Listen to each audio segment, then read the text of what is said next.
And thank you all for your time. We always appreciate it. Please stay connected to Fox 5 around the clock because we are live streaming throughout the day on our website, fox5atlanta.com, on Fox Local for your smartphones and streaming devices, and the Fox 5 Radio 1 network at 107.9 HD2 FM. We're all over social media. You know how to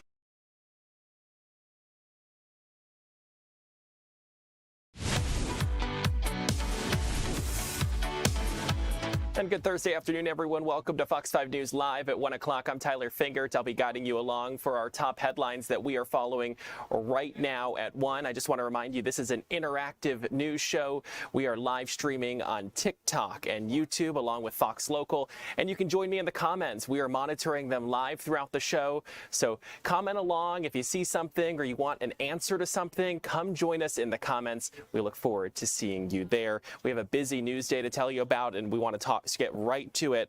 Let's go to some news we're following out of Washington, D.C. You see the stairs right there at Joint Base Andrews pulling away from Air Force One just within the last 3 minutes. President Donald Trump climbed those stairs and boarded that 757 aircraft en route to Rome, Georgia. He'll be heading to the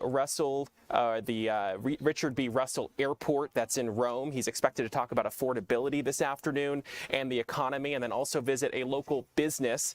We have Fox 5's Christopher King up in that area. He's going to be gathering the details and bringing it to us throughout the afternoon and evening about what the president's going to be talking about. So the flight is going to be about an hour and 15 to an hour and 30 minutes. We're going to be monitoring it throughout the afternoon here on Fox 5 News Live at 2 and 3 o'clock. But I want to continue on. We're following some breaking news out of Gwynnett County, and I want to go to Fox 5's managing editor Tanya Mendoza. She's standing by at our assignment desk with all of our top stories that we are tracking, but this one is breaking right now and has to do with a shooting. Yes, that's correct, Tyler. Our helicopter in the noon hour was over Smith Circle in Gwynnett County. So deputies responded to that area because workers in an adjacent lot to this address on Smith Circle reported that someone was shooting at them. Deputies responded.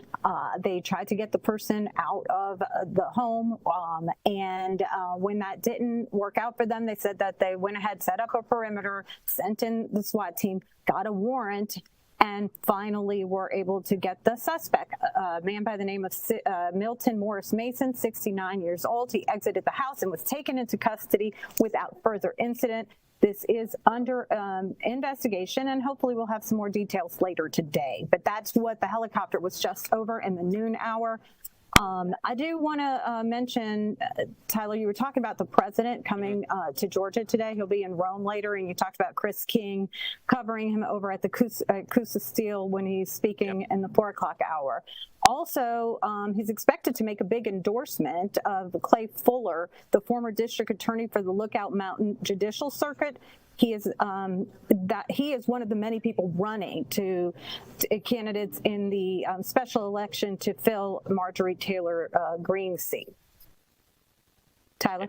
Yeah, it's going to certainly be interesting as we obviously going to be seeing what he's going to be talking about and seeing that endorsement happen. And we're again looking at live pictures from Joint Base Andrews. That's just outside of Washington, D.C. The president will be making his way here any minute now. And we know it's going to be about an hour and 15 to an hour and 30-minute flight. So I know up on our assignment desk, you'll be tracking it all and making sure that Christopher gets all the information he needs as the president makes his way to our area. That's right. We'll be following him from when he gets off Air Force One through the speech. So we'll have more on that later today, 4, 5, and 6 with Chris King. I wanted to talk about Kevin Stewart today. He's over at the Colin Gray trial. Colin Gray is the father of accused Apalachee High School shooter Colin Gray.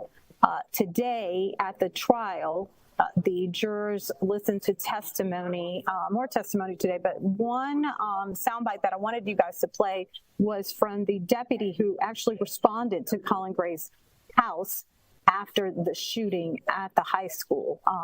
Let's listen into that. It's from the body cam video that was played in court today. Ask him any questions? Initially, no. Okay. Did he say anything to you? Yes. What did he say?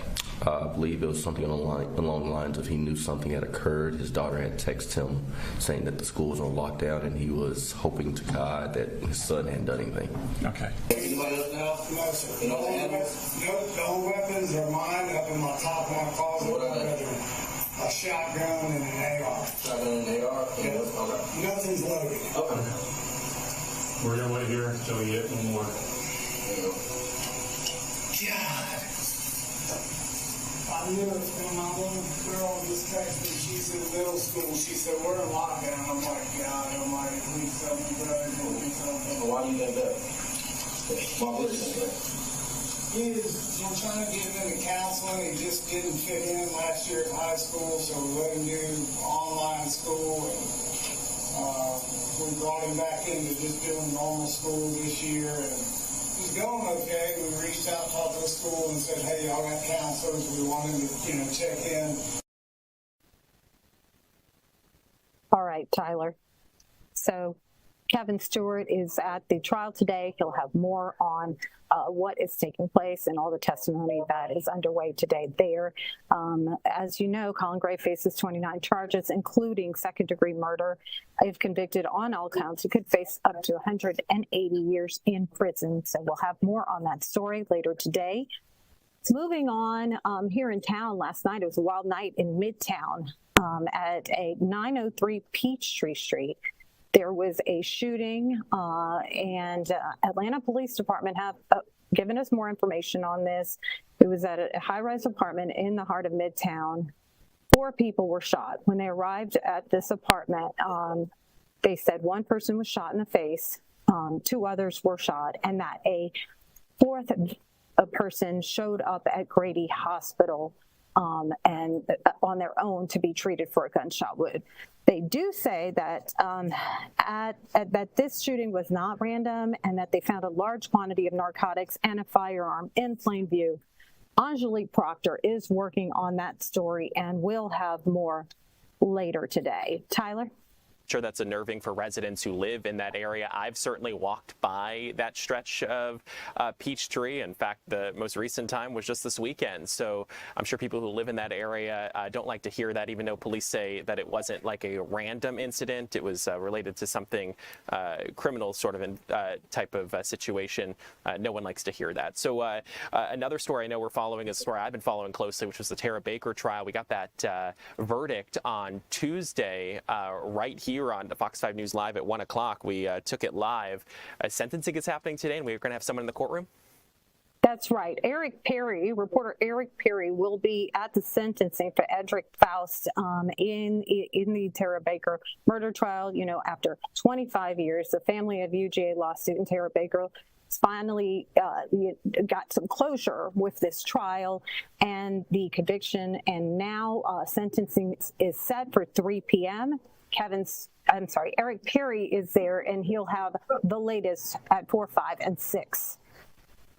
Well, obviously, we're going to have to wait and see how all of this unfolds and to see how the judge is going to decide. From my understanding, I talked to an attorney the other day who said basically the only decision that judge will have to make is whether he is going to get life in prison with or without parole, because there's certain requirements by the law with malice murder he was found guilty of. So we're going to have to wait and see. Obviously, we're going to hear victim impact statements. We're going to hear from the family, most likely, who've waited 25 years for this. Tanya Mendoza at our assignment desk, thank you so much for the update on what we are working on today. I do appreciate it. It's always great to have you join us.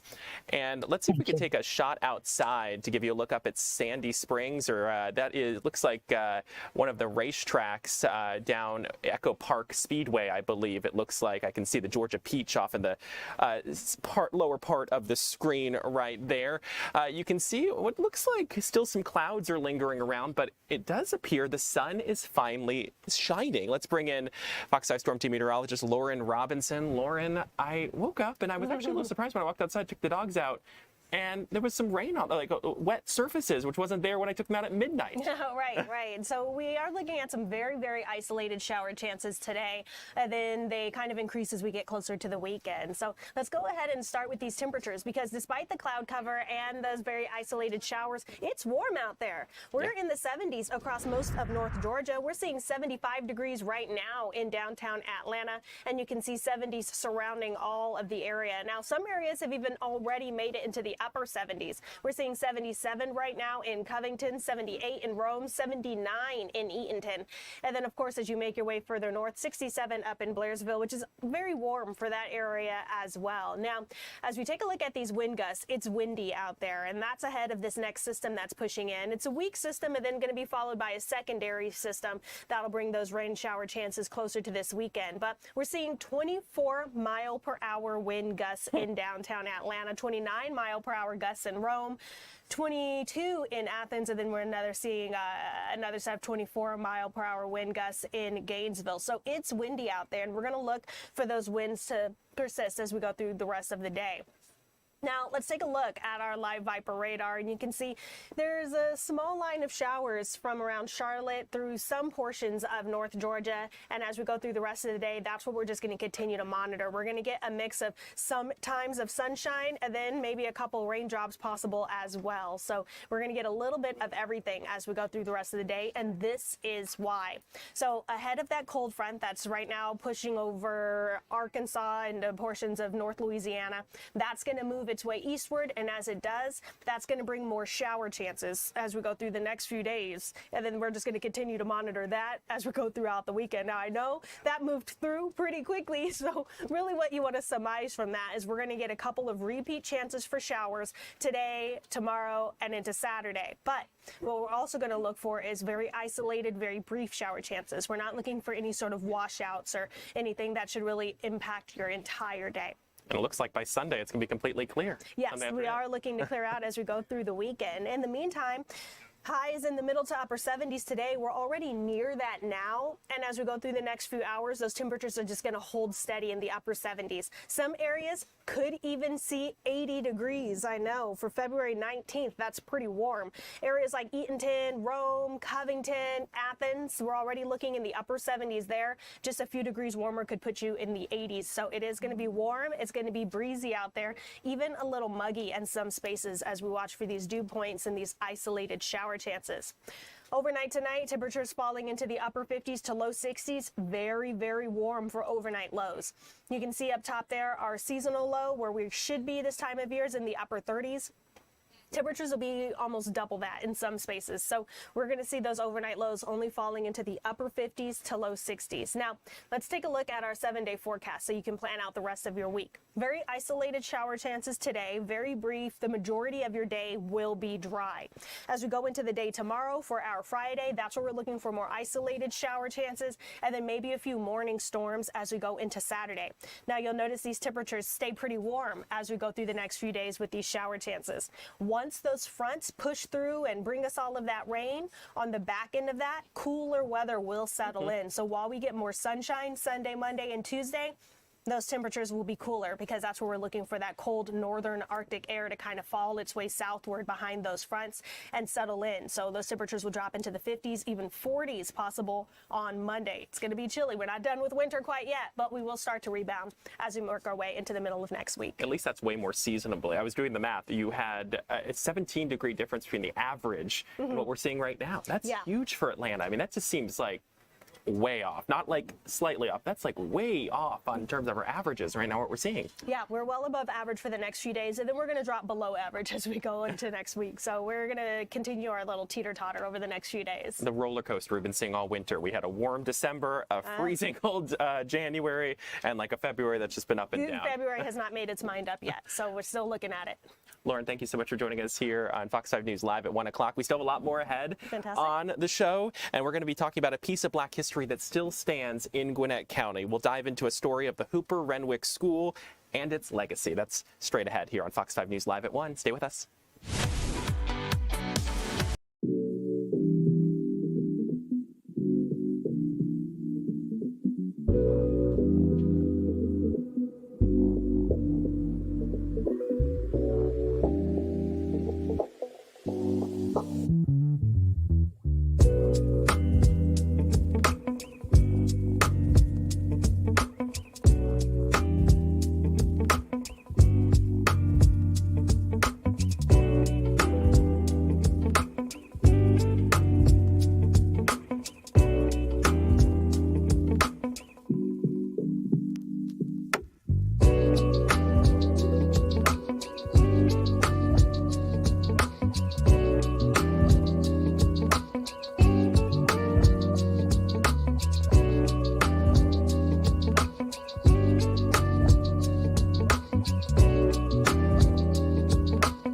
have a lot of extra room above your head. Is that better? I'm getting head nods from our direct.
Story in Gwinnett County now.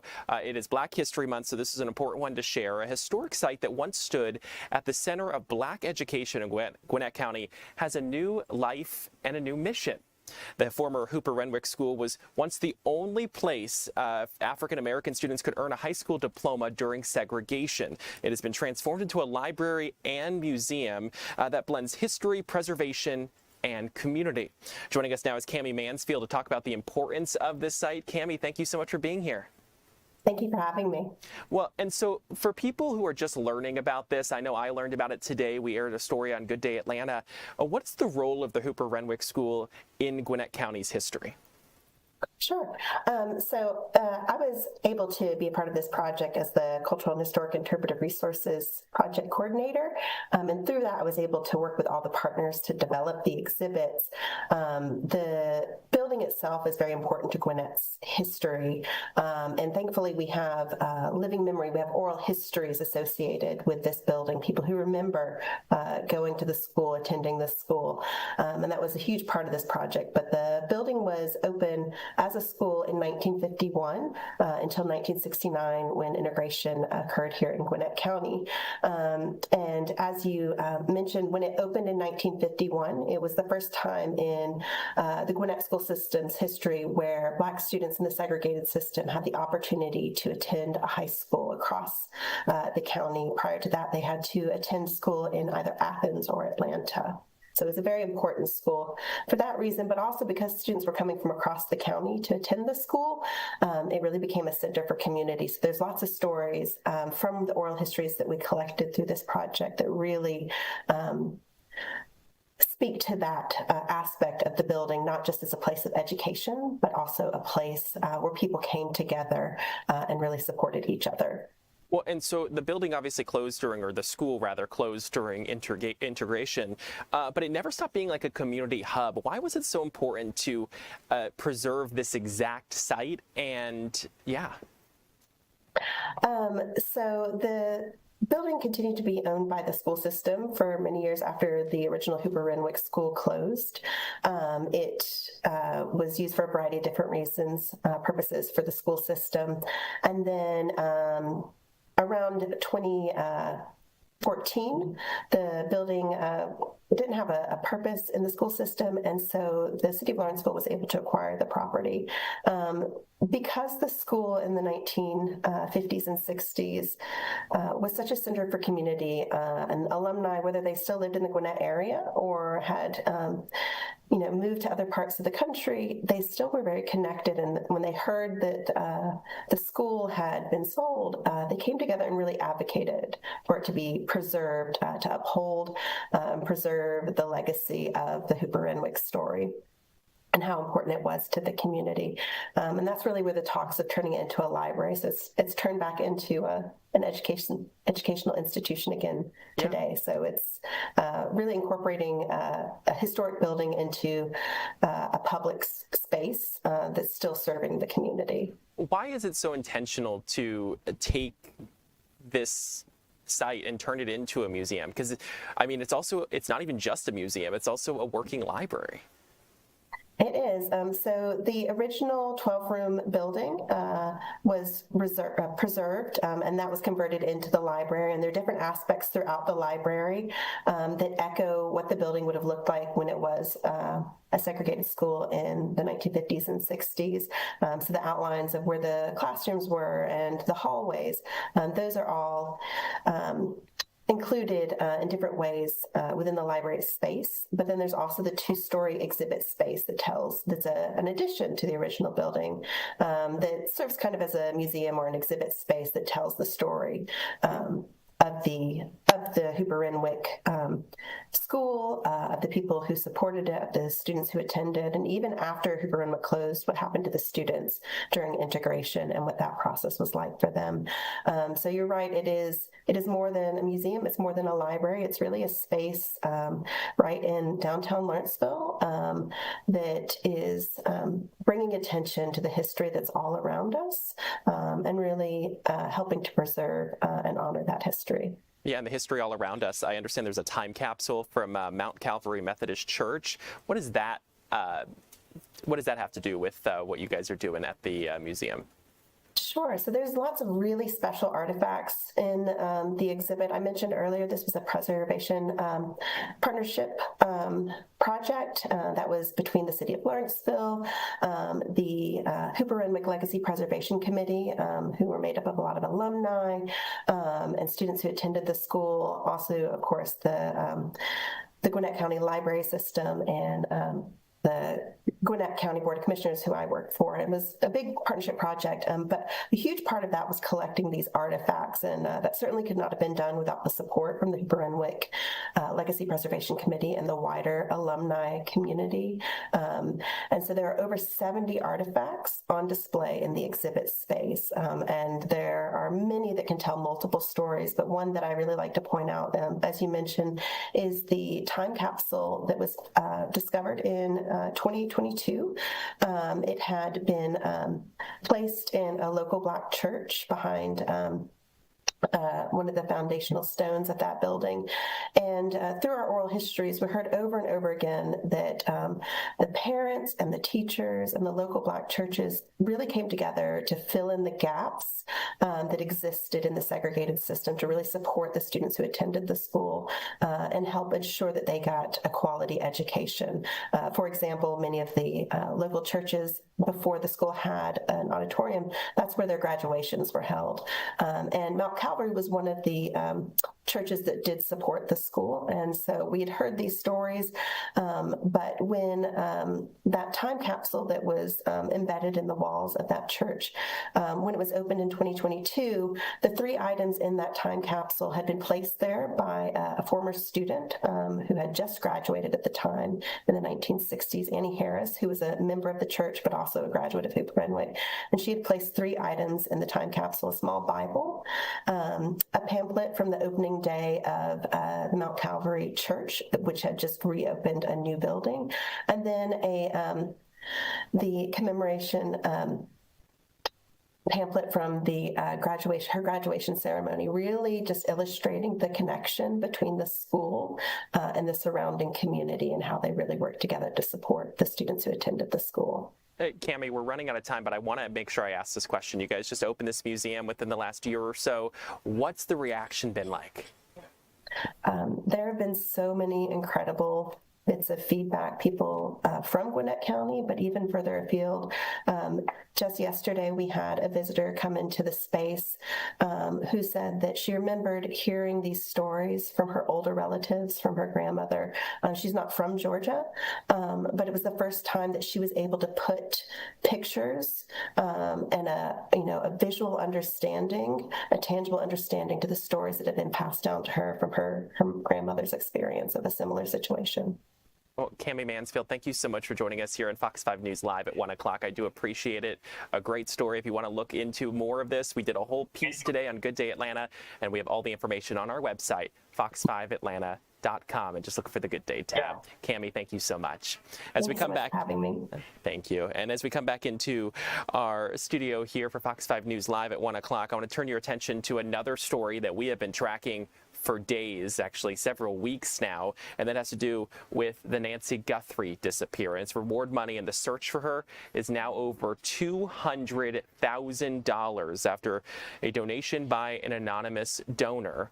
And so obviously this is a big deal, but there is still no sign of the 84-year-old or a potential suspect. We are following the story. It's obviously a big deal. We're hoping to talk to someone in Tucson, Arizona regarding this big case. And so what I can tell you is investigators haven't been able to match the DNA profiles in the FBI national database. So now the question is whether a more advanced type of testing could actually lead them to a suspect. So we are following this story, and obviously we have a big, obviously, $200,000 reward. Initially, the FBI was at $50,000.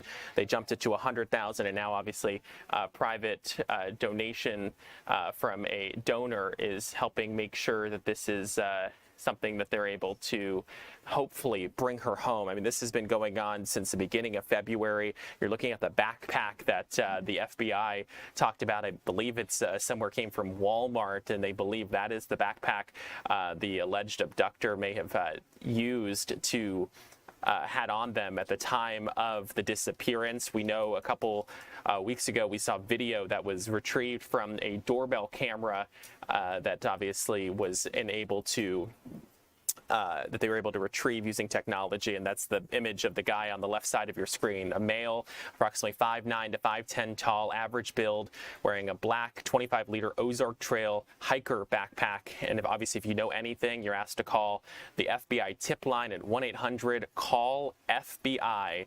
You can also call the sheriff as well, Sheriff's Department in Pima County, Arizona. So there was an FBI DNA match that they found using a glove that found 2 miles away, but they found no matches in the FBI's CODIS system, which compares a smaller number of DNA markers to more than 19 million known offender profiles. But the CEO of a private lab that helped identify suspects in the Idaho student murders and other high-profile cases tells us their genetic genealogy technology can analyze more DNA markers to build a profile of a suspect. I'm not sure if we have that soundbite, if we can take it for you so you can hear from that CEO yourself. Let's take a listen. The kind of testing that we do at Othram looks at the entire DNA. There's probably at least 500,000 markers that we're looking at instead of 20 markers. And we can learn a lot of things. Of course, one thing we can do is search for distant relatives and use forensic genetic genealogy to figure out who someone is or who their nearest living relative is. But there's a lot of other things we can learn. And so that guy says, for the CEO of that Ortham Inc. says the process can work within days if they find matches. And meanwhile, investigators are still searching for this person seen on Nancy Guthrie's doorbell camera. You're looking at the images right there, full screen. You can see he had some trying to hide using bushes or some sort of plant standing right there. He had a glove on. It appears to be a man wearing a ski mask and gloves, and who police say, again, about 5'9" to 5'10" with an average build. They're also trying to find the suspect, but by figuring out where he bought his backpack and gun holster, because we do know, you can kind of see in those pictures that were released that he did have what appears to be a firearm. On Wednesday, TMZ reported getting another ransom message, this time asking for a different kind of cryptocurrency. Investigators have not confirmed any of the ransom messages as legitimate. About 400, you heard that right, are continuing the search on the ground for Nancy Guthrie. And obviously, we do know that this is a big deal for the Tucson community. We know that the Guthrie family has been posting messages on social media over the course of several weeks to try to drum up that interest in this case that continues to dominate headlines across the country. Savannah Guthrie is the host of the Today Show, one of the hosts of the Today Show. She was supposed to be in Milan for the Winter Olympics. She had to skip that so she can be with her family in Arizona, where she's from, as the search for her mom continues. 84-year-old Nancy Guthrie. We're continuing to stay on top of this. The reward now more than $200,000. As we continue on this Thursday afternoon, we're going to be taking you live to the Cape Canaveral, Florida, because we're going to be talking about a new mission to the moon that they hope to test tonight. We'll have that story coming up in just 2 minutes.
Welcome back. Thanks so much for sticking with us for Fox 5 News Live at 1 o'clock. The countdown is on as NASA gears up for another practice run for its Artemis II moon mission, which aims to take astronauts around the moon for the first time in half a century. Fox's Amy Gallo joins us live from Cape Canaveral, Florida. Amy, you have the best assignment. You have water behind you, blue skies. Hopefully the weather's nice. What can people expect tonight down in Cape Canaveral?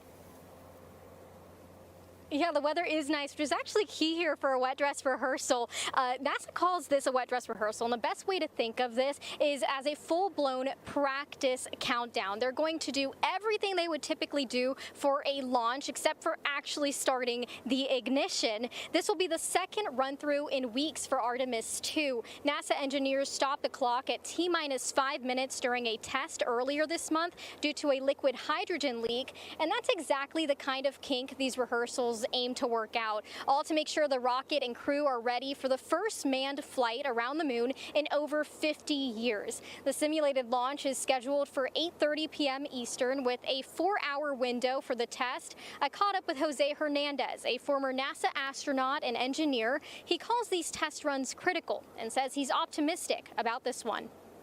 In the first dress rehearsal, the interface of the liquid hydrogen to the tanks, there was a leak, and that's not new because Artemis I had the same issue, and a lot has to do with the seals or the temperature. Right now, they've replaced the seals. The temperature is warmer than what it was on the first wet dress rehearsal, so we expect it to pass with flying colors.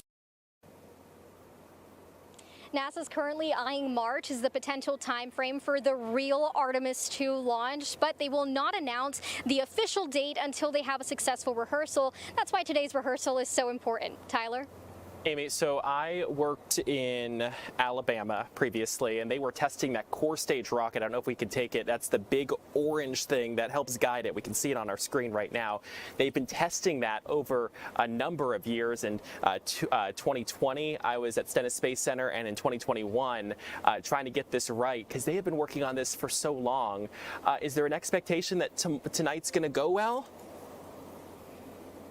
Well, yeah, you heard from the former NASA astronaut, Jose Hernandez. He's optimistic, and that's because the weather is warmer. It's not as cold as it was last time, and hopefully they've had the time now to work through those kinks they had with the fuel and the leaks they were having. So everyone's keeping their fingers crossed. We're pretty optimistic.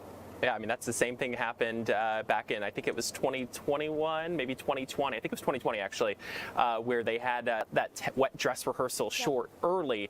So hopefully this one goes well, because it was the second time was the charm then. Hopefully the second time is the charm here, so we can get back to the moon eventually. Amy Gallo in Cape Canaveral, Florida. Thanks so much for joining us here at Fox 5 News Live at 1 o'clock. We appreciate it. Of course. Thank you. And as we continue on this Thursday afternoon, this is a story we tell you about a lot, and it has to do with construction careers. And they are building a bright future for students across Georgia. The annual Construction Ready Career Expo is back at the Georgia World Congress Center, giving thousands of students hands-on experience. That's obviously great. So we sent Fox's Chris Rosenthal over there to check it out. Hey, Chris. Hey, how's it going, Tyler? Yeah, so I'm at the Georgia World Congress Center, like you said, where thousands of students, grade school students and technical college students are here over the next 2 days, filling up these halls, getting to compete in competitions, getting to network, getting to learn about all of the career opportunities here at the Construction Ready Career Expo. I mean, just right here we have an HVAC company here, and students are getting to learn about HVAC. We have roofing, we have plumbing, we have electrical. All of these disciplines, all of these jobs. These are good jobs, good paying jobs. You know, we normally think about the blue collar jobs, but some of these jobs, I'll tell you, there's such a high demand, and the goal here is to address the shortages, the labor shortages for these roles, for these positions. I'm actually here at the McCarthy Building Companies section here, and I'm with Austin Whaley, and he is with McCarthy. And thanks for joining us. First of all, you're kind of an alumni of this program. Tell me a little bit about your story here. Yeah, not too long ago, I was here as a student, and I was wandering around the Career Expo, and it's really what inspired me to get into the industry. Absolutely, and here you are. You're now a superintendent. You are in the industry, huh? Superintendent. I wouldn't trade it for anything. It's been very good to me. Talk to me about these jobs. I think sometimes there's a stigma that goes along with skilled trade jobs, but these are important jobs, well-paying jobs, and well-trained jobs, huh? Yeah, really, it's knowing that the industry is not always a backup plan.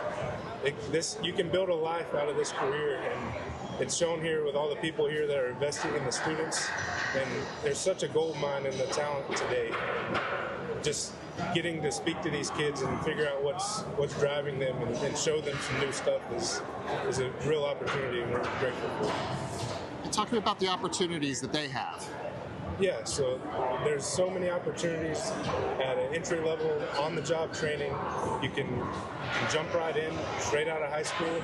We provide you with what you need to learn the job and get into some really well-paying jobs pretty quickly in your career. And it's an alternative to high debt and student loans, and we're just trying to bring light to that. So you could come in with your company, and I think a lot of companies have similar programs, but with your company in particular, you come in a year, you're trained, paid on the job, and then you can start working. Yeah, so it's based on your ability to perceive the concepts and your ability to learn.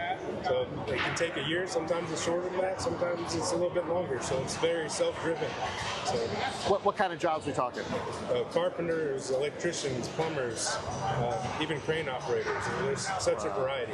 Yeah, I mean, you got a list here that you have, and I'm just looking at it. I mean, it's for welders even up to $80,000 just to start. Yeah.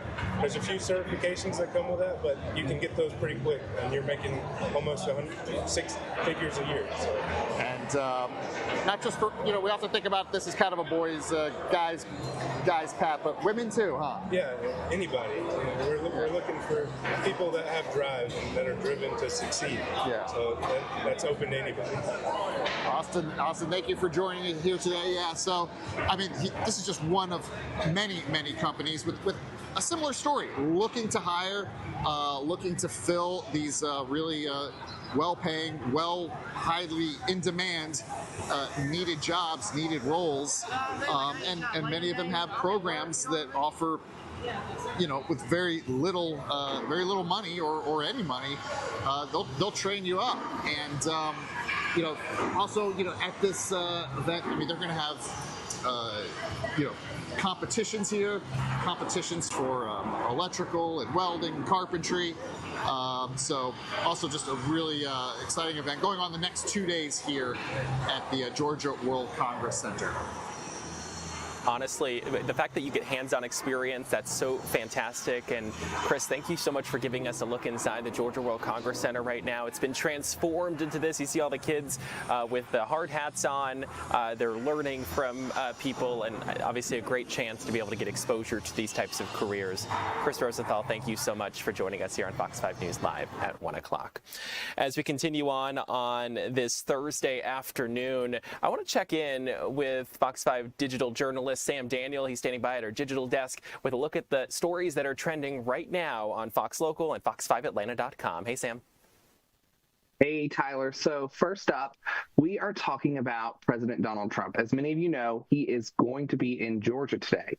But before he got here, he was thinking about Georgia, apparently, and mentioned us while he was at a Black History Month reception yesterday.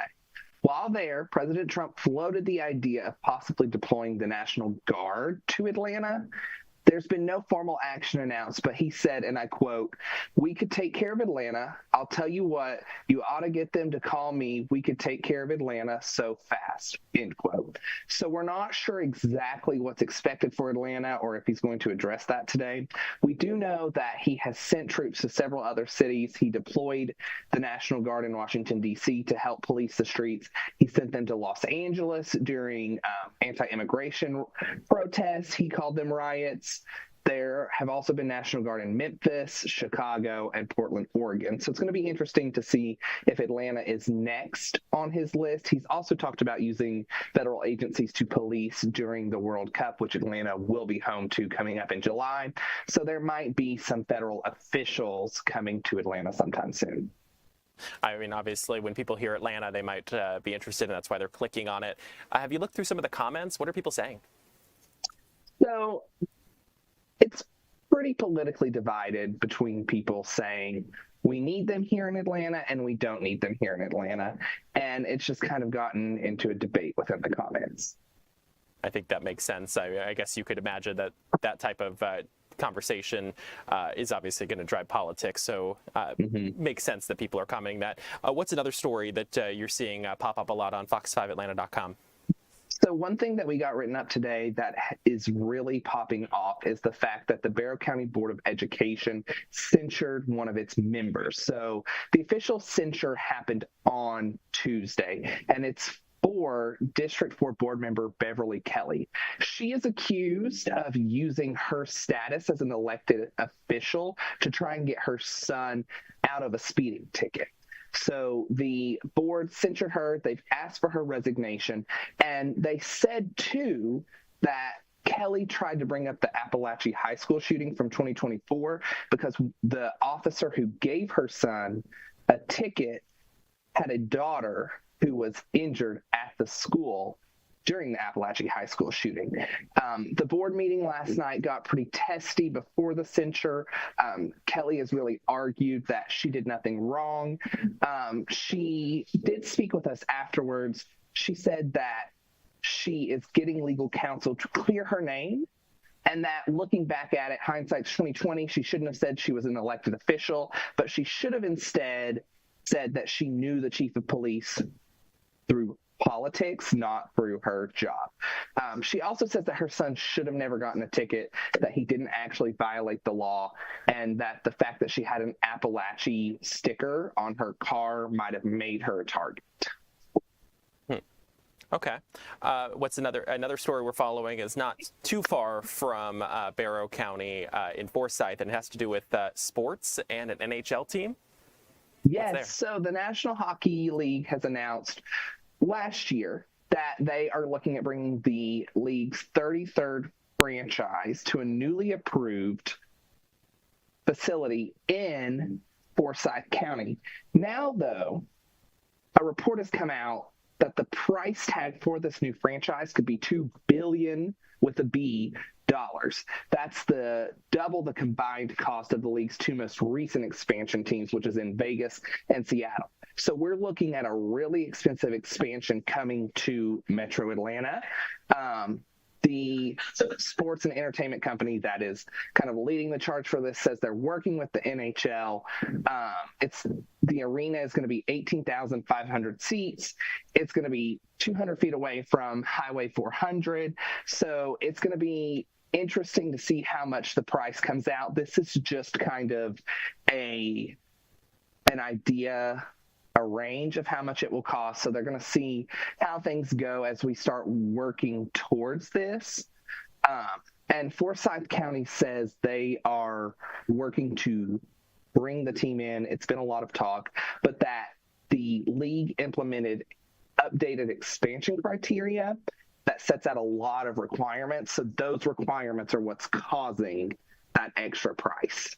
Okay, that makes sense. I mean, it would be nice to see another sports team come to the Atlanta area. We already have baseball, we have football, we have soccer, we have basketball. It'd be nice to round it out with some hockey. People seem really excited that the hockey team is coming. I know lots of people here are hockey fans, especially transplants. So it will be interesting to see when the team comes, what will come of it. And, you know, Atlanta, we love our sports teams, even when they're not winning. Sorry, Falcons fans. But they're going to turn around. They're going to turn it around. Regardless of the price tag, I'm sure we will support this NHL team. Yeah. Hey, listen, you were talking about a lot of people supporting it. I'm a transplant here to the Atlanta area, and I do love hockey. So I would be very excited to head up to Forsyth County to be able to see a game. Sam Daniel, thanks so much for joining us here at Fox 5 News Live at 1 o'clock. We do appreciate it. As we continue on here on the 1 o'clock hour, a dozen incredible kids and their families left Atlanta today for Walt Disney World in Orlando. Thanks to a local nonprofit, Bert's Big Adventure. Fox 5's Paul Milliken was there for the send-off. Well, today is the big day. I mean, talk about a big day. First of all, Kristen and Bert, it's so good to see you back together. Thank you. Good to see you like this. Thank you. Well, here's the thing. When Bert's Big Adventure says, hey, Paul, do you want to wear a costume? You say yes, right? And also, it's like, have you met Paul? Exactly. Like, of course. You know that I'm going to wear a costume. I love that your headquarters apparently just has a costume closet or something. Yeah, it's stunning. It's actually a little shocking. I cannot wait to see it. So today is the big day. Very soon, you guys are boarding buses, then getting on an airplane, and you are going to Walt Disney World for 5 days with the most amazing family. Excuse me, Paul, a private plane. Yeah. I didn't know about this part until today. So Endeavor, we get a flight that's just Bert's Big Adventure. So just us, our staff, the families, we spoil them. They will never be able to travel the same way again. And for a lot of these families, this will be their first time on a plane. Yeah. We tell them that, don't ever take another flight, because it's going to be shocking. This is the one. It's going to set the bar very high. Let's go back in time. You've talked about this a lot, but what was the impetus for starting Bert's Big Adventure? So I was on a trip like this, similar to this, in Dallas. My mentor put it on. His name is Kid Craddock, and I worked on his show, and I thought, man, if there's a radio station ever stupid enough to put me on and host a show, this is what I want to bring to my community, and Q99.7 was that dumb station. So they brought us on, and it's the first thing that I brought to Atlanta, so we've been doing it now 24 years. Wow. What is this day like for you? What's pandemonium, for sure. But I think at this point, I love to be able to share our kids' stories with people that are listening, because they're the ones that, I mean, really are keeping this thing alive. But also at this time of day, we're just like the kids. We want to get out of here and get on a plane. I don't want to talk anymore. We want to get out of here. But I keep asking, what's this day like? Kristen, what is it like over the next 5 days for you? Oh, man, it's so crazy, because, like, you blink and it's over. So you really have to be mindful to, like, be in the moment and to take everything in. But I mean, we hit the ground running. This is VIP all the way. We have these very special passes that families are only able to get once in a lifetime. So we're never waiting in a line. We have some incredible surprises that we're not going to spoil. Ooh, okay. You've never seen a cockier kid than when he's passing an hour-and-a-half or 2 hour line and going right to the front of the line, and then gets off the ride and does it again in, goes right by the same kids. You really are spoiling these kids like never before. This is amazing. And then once they're part of the family, they're part of the family forever, right? That's the beautiful part of Bert's Big Adventure, is that, we have quarterly reunions, so we bring the families back together. We also have something called the Fairy Godparent Program. So anytime one of our kiddos is in the hospital, we go, we visit, we give the parents some reprieve, we take activities, we feed them, and we just make sure they're well taken care of. Amazing. Well, thank you both. Yeah, you're welcome. This is really the way that Bert's Big Adventure has evolved over the years. It used to just be a trip down to Disney World, and now it really is a family. It is. Yeah. It is a year-round thing. All right, guys, I saw a producer peek out looking for you. You're working. You got to go be on the go be on the radio. Again. I want to get on a plane. No, you're not done working yet. Go have the best trip, you guys. The best time. Thank you, Woody. Good. Thank you for calling me Woody. I appreciate that very much. Bert's Big Adventure 2026, baby. It's here. I think Paul should wear that every single day on Good Day Atlanta because it fits him well. And my only question for him, if he found a snake in his boot, if you get the reference, Toy Story, Woody. That's it there. Still ahead here on Fox 5 News Live at 1 o'clock, a new center lets teenagers dabble in technology. We have a live report just ahead.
Welcome back to Fox 5 News Live at 1 o'clock. Continuing on, there is a new place for teens to get in touch with their tech side. Our Eli Jordan is there with the latest on a ribbon cutting in DeKalb County. Hey, Eli.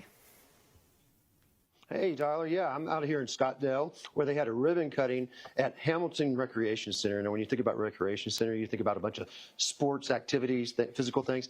But now, here at Hamilton Recreation Center, they have some really cool tech stuff to really ignite kids' imaginations and creativity. And joining me right now is Recreation Division Manager Terrence Ramsey.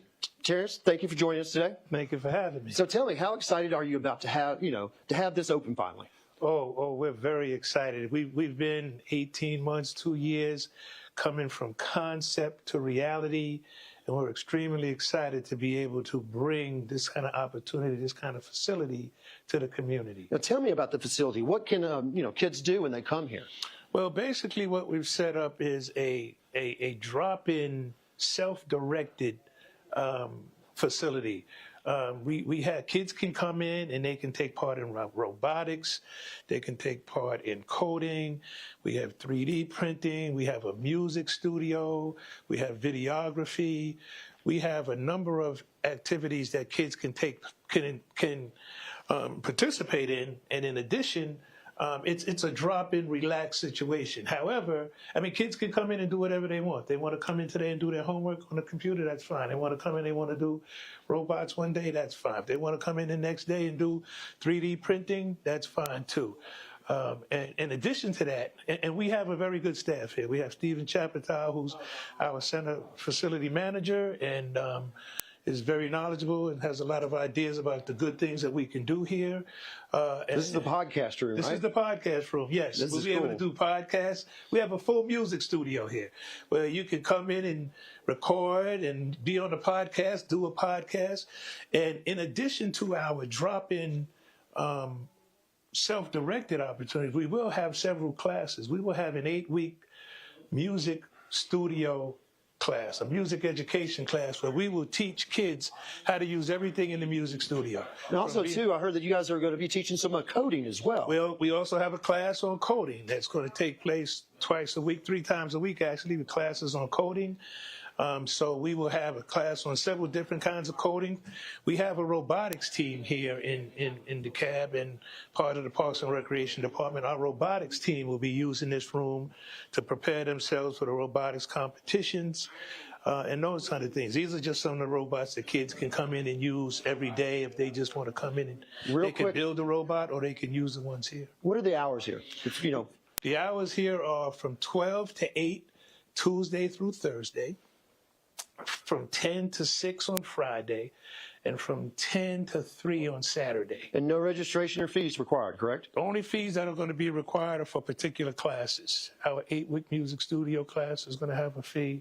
The coding class is going to have a fee, but it's a nominal fee for those classes. But they can come in here and test things out, though, and figure out what they want to do. Any day of the week, a kid can just come in, a teenager. This is our teen spot. We're trying to attract our teenagers. Our teenagers can come in here and just drop in and come in, let Stephen know they're here, and start working on whatever they want to work on. Awesome. Thank you so much, Terrence Ramsey, Recreation Division Manager, and here at the Hamilton Recreation Center, where they have cut a ribbon for the Teen Tech Center, and it's opened up now during the spring winter break.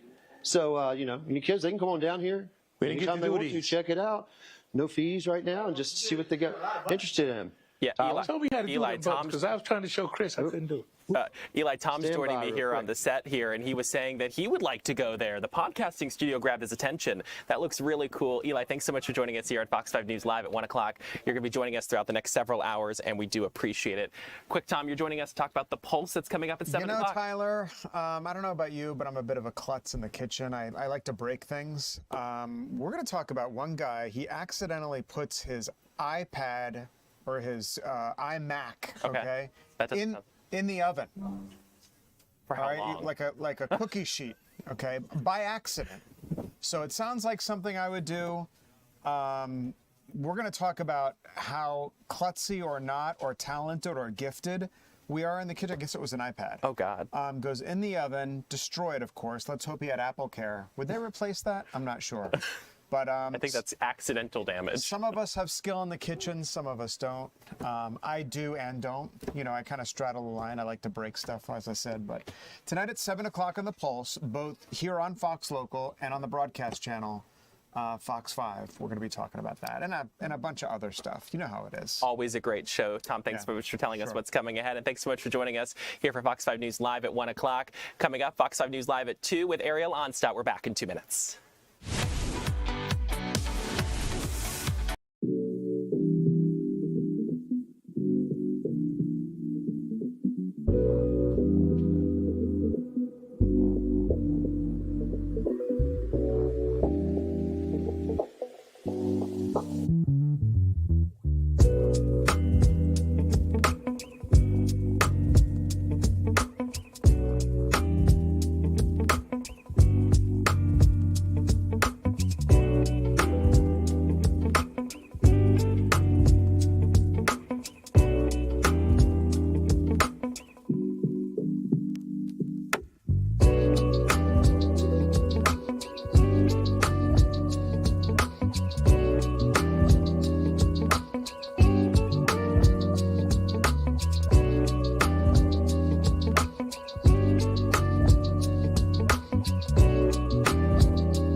Welcome in, everyone. I'm Ariel Onstad. Thanks so much for being here live with us. We've got a lot of ground to cover today. We're going to be going out to Rome, where President Trump is set to arrive this afternoon. We know he is on his way right now, and we're going to be checking in with our Chris King about that. But first, I'd like to start with some news we've been following here in the newsroom. Let's get out to our Angelique Proctor. Angelique, I understand a high-rise shooting in Midtown actually hurt 4 people, and police found drugs and weapons. Tell me more about it. Yeah, it's a pretty serious situation. Good afternoon to you, Ariel. You got to admit, Midtown is normally the place to be, the place to see and be seen. But Atlanta police tell us it was a very disturbing shooting that happened here in this high-rise that you see behind me. It left 4 men in Grady Hospital. It happened in this gorgeous building here, 903 Peachtree Street. And we're right on 8th Street here at 8th and Peachtree, just in the heart of it all in Midtown. Now, residents are now telling me this afternoon they no longer feel safe in their Midtown home. Atlanta police say the shooting happened around 11:50 Wednesday night. Once police arrived, they found a man who was shot in the face, then 2 additional men inside an apartment who were shot, and they say a 4th man drove himself to the hospital. Now, police tell us they found a large quantity of narcotics in plain view and believe the shooting was a result of a robbery over drugs. Now, one resident who didn't want to show his face said things have been deteriorating here at 903 Peachtree Street, and he actually said he saw this coming. Take a listen. It's unfortunate for for those who got shot, but I feel like this situation was bound to happen. I mean, you could see the change in the community over the years since management changed. I want to say towards the end of 2024. It's almost like they don't vet the residents. I overhear people talking about how easy it was to get in. They're not doing background checks. You're seeing suspicious stuff in the common areas, in the elevators, in the lobby. So, this stuff is bound to happen. I'm not surprised. Wow. So you said you've been here 2 years. Mm-hmm. I was told that there was somebody that was held at gunpoint here about 3 weeks ago. Yes. So we had our gate, to get into the garage had been broken for months. I mean, months. And so people would just drive in when no one was looking, right? And so, you having your parking spot, somebody's always in your parking spot, you report it, nothing happens, nobody gets towed, so there's no consequence to the bad behavior, right? And a young lady got robbed at gunpoint. That parking garage door was fixed the next day. And so all 4 of the men who were shot here overnight were all alert and talking when they left the scene. That is the good news. So they are no doubt expected to be all right. But police have not released any information about who the shooter could have been here. And of course, I have reached out to the apartment complex to get some of their reaction to some of the things that resident was telling me about what's going on here. And I have yet to hear back from them, but I am told that their media team will be in touch with me. Angelique, no doubt a situation that has residents concerned. I used to live directly across from that building, and I watched it go up. I remember when it was just a shell and not even put together, and it was really billed as these luxury condominiums, a place you'd want to be in Midtown. So definitely going to be interesting to see what action may be taken from the building moving forward, and then how police continue with their investigation. Yes, a lot of people live here, Ariel. We've seen a whole lot of people coming in and out of the garage, lots of people walking their dogs. So it seems to be a very popular spot, but clearly there are some security concerns this afternoon. Angelique, thank you so much for your reporting, letting us know what happened. We'll continue to keep you guys updated right here on Fox Local as we get any new information. But Angelique, I'll let you get back to gathering more information. As we continue this afternoon, you guys, I'd like to take you out to Rome, Georgia here in just a little bit, because President Trump is shifting to campaign mode today. He's heading to Rome, where he's expected to speak a little bit about our nation's economy. This comes ahead of his State of the Union address next week. He'll be delivering that message to Congress. And the president is also trying to lay the groundwork for the midterm elections this year.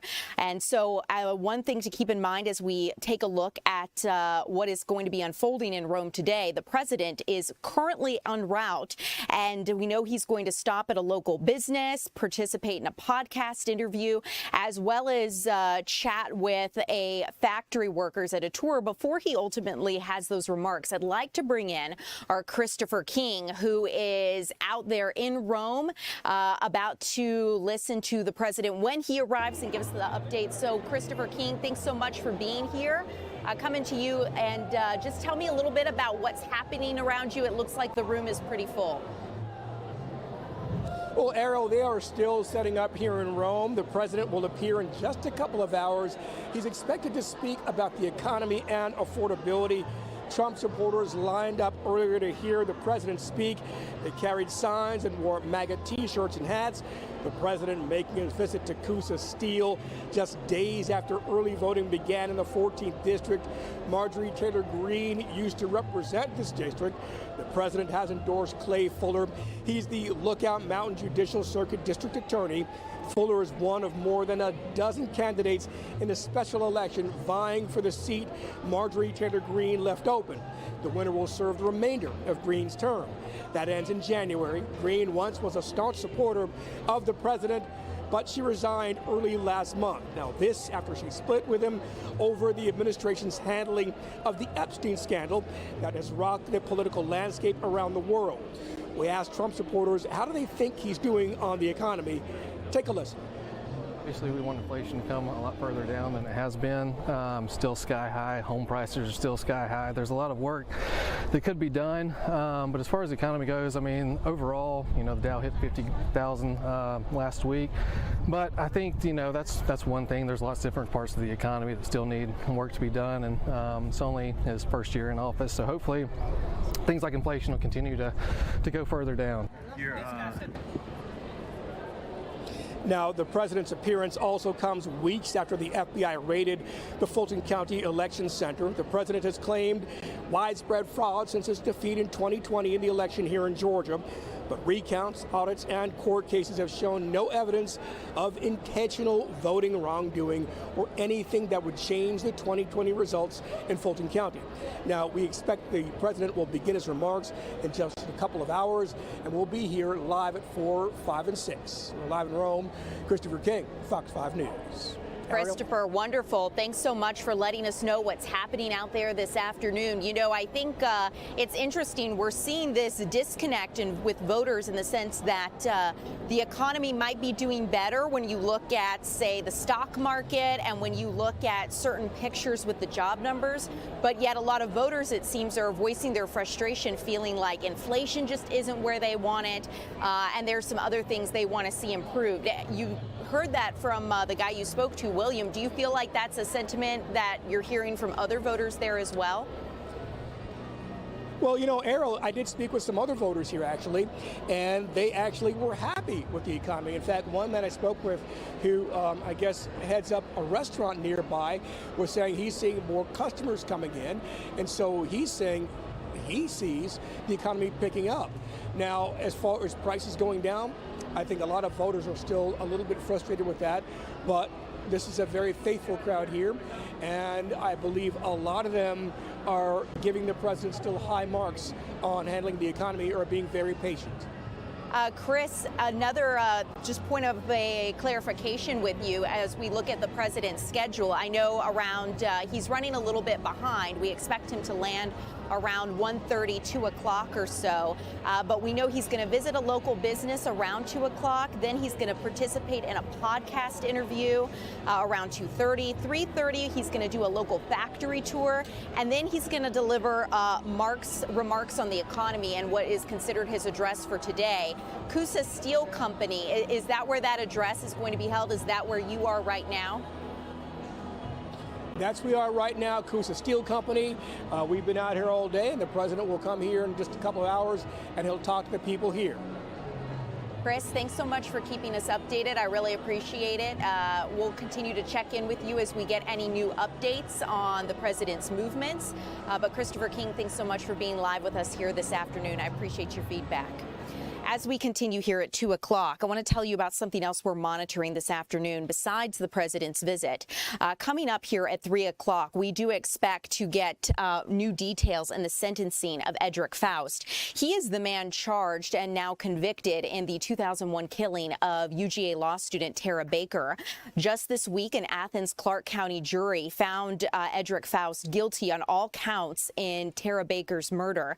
Like I mentioned, she was a UGA law student, and her murder went unsolved for 2 decades before new DNA testing led to a breakthrough in the case. We expect to hear victim impact statements before the court today, and we'd like to bring you some of that live if we're able here coming up at 3 o'clock.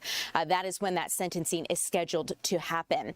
Another major development in a courtroom that I want to let you know about involves a former police officer, Miles Bryant. Now, this is interesting because he was previously convicted in the death of Susana Morales, and now he's pushing for a new trial. Let's talk about why.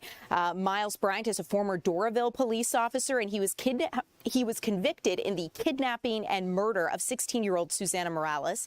He's asking the judge to throw out his conviction and grant him a new trial, and a motions hearing is scheduled for just this morning in the Superior Court of Gwinnett County in this case.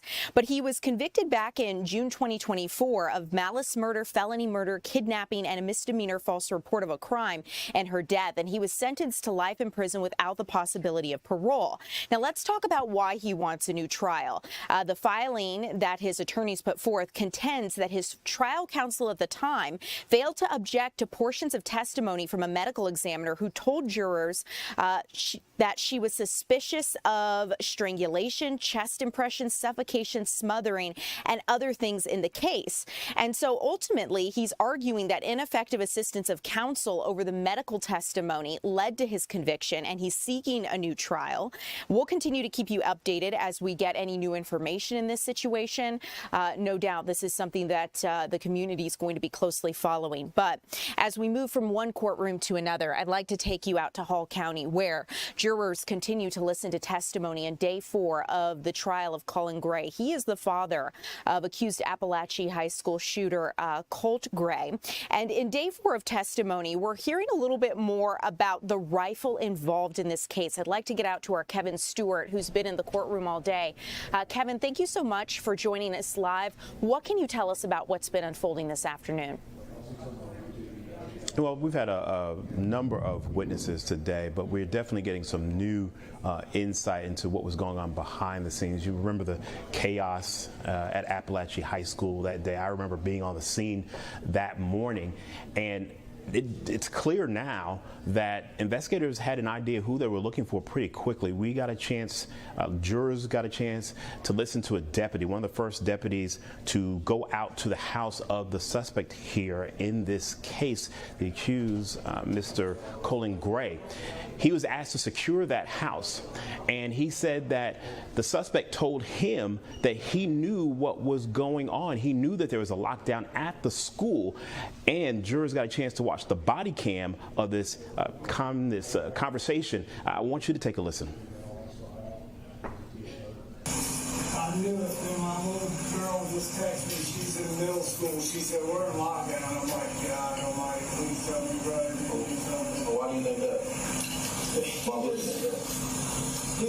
We're trying to get him into counseling. He just didn't fit in last year at high school, so we let him do online school. We brought him back into just doing normal school this year, and he's going okay. We reached out, talked to the school, and said, "Hey, y'all got counselors. We wanted to, check in." I filled out some paperwork the other day for another a third-party counselor to get involved. I think it was called Aware. But basically just gave them permission to go and talk to Cole. Can I use my phone? Give us just a minute. Now, we did also later on, just in the last 40 minutes or so, got a chance to watch more body cam. This is a conversation between the investigator from Jackson County and Gray checking into a tip, an FBI tip from Discord, where Colt Gray is alleged to have posted something about a school shooting. And what ended up happening is that you hear the conversation between the investigator and Mr. Gray, where he says, you know, I've taught my son about guns, I've taught him about hunting, we've talked about bullying, we've talked about school shootings. He says they didn't know anything about it. And you saw a conversation between the investigator and Colt Gray. The audio wasn't great, but it was clear that he says, I don't know anything about it, but it's a fascinating insight, and we get a sense of what was going on. That body cam actually goes back a couple of months prior to the Apalachee High School shooting. Kevin, it's just remarkable considering the lack of surprise from investigators, how they seem to know who they were looking for in this situation, that more could not have been done to prevent what unfolded.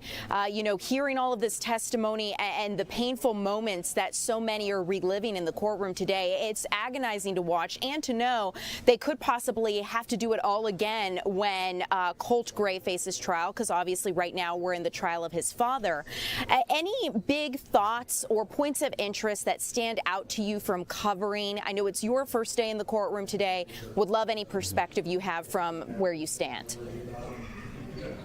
Well, it's interesting trying to piece all this together, because it's very obvious how the prosecution is trying to build the case. We've seen how we've had several witnesses testify to going back to Ben Hill, where the family lived prior to moving to North Georgia, how this young man had lots of problems and had been suspended for writing graffiti and cursing out teachers, defacing property, also getting into fights, allegedly writing something in a computer chat about how to kill your father, and all of this was investigated by various schools. DFACS got involved, and how the school systems had a struggle trying to communicate with parents. Obviously, they're trying to build the predicate here that the family has some culpability in what happened with Colt Gray in the shooting, and so we're going to see how this case continues to move forward. Kevin, thanks so much for your insight and perspective this afternoon. I appreciate your joining us live and letting us know where things stand. I'll let you get back in the courtroom and listen to further testimony.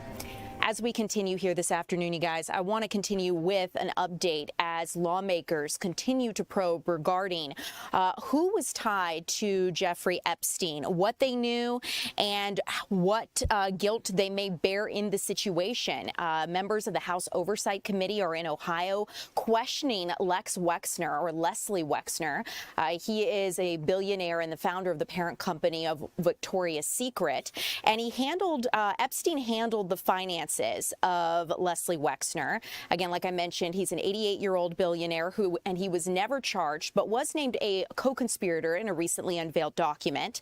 Democrats in the House Oversight Committee are looking into what ties he may have had. And one thing that Virginia Guthrie, an alleged victim of one of the victims alleged of Les Wexner, named him as one of the men that she was trafficked to decades ago as a teenager. Now, in his opening statements to the committee, Wexner said he was not a participant or co-conspirator to Epstein's crimes. Further, he also stated, quote, "I was naive, foolish, and gullible to put any trust in Jeffrey Epstein. He was a con man, and while I was conned, I have done nothing wrong and have nothing to hide," end quote.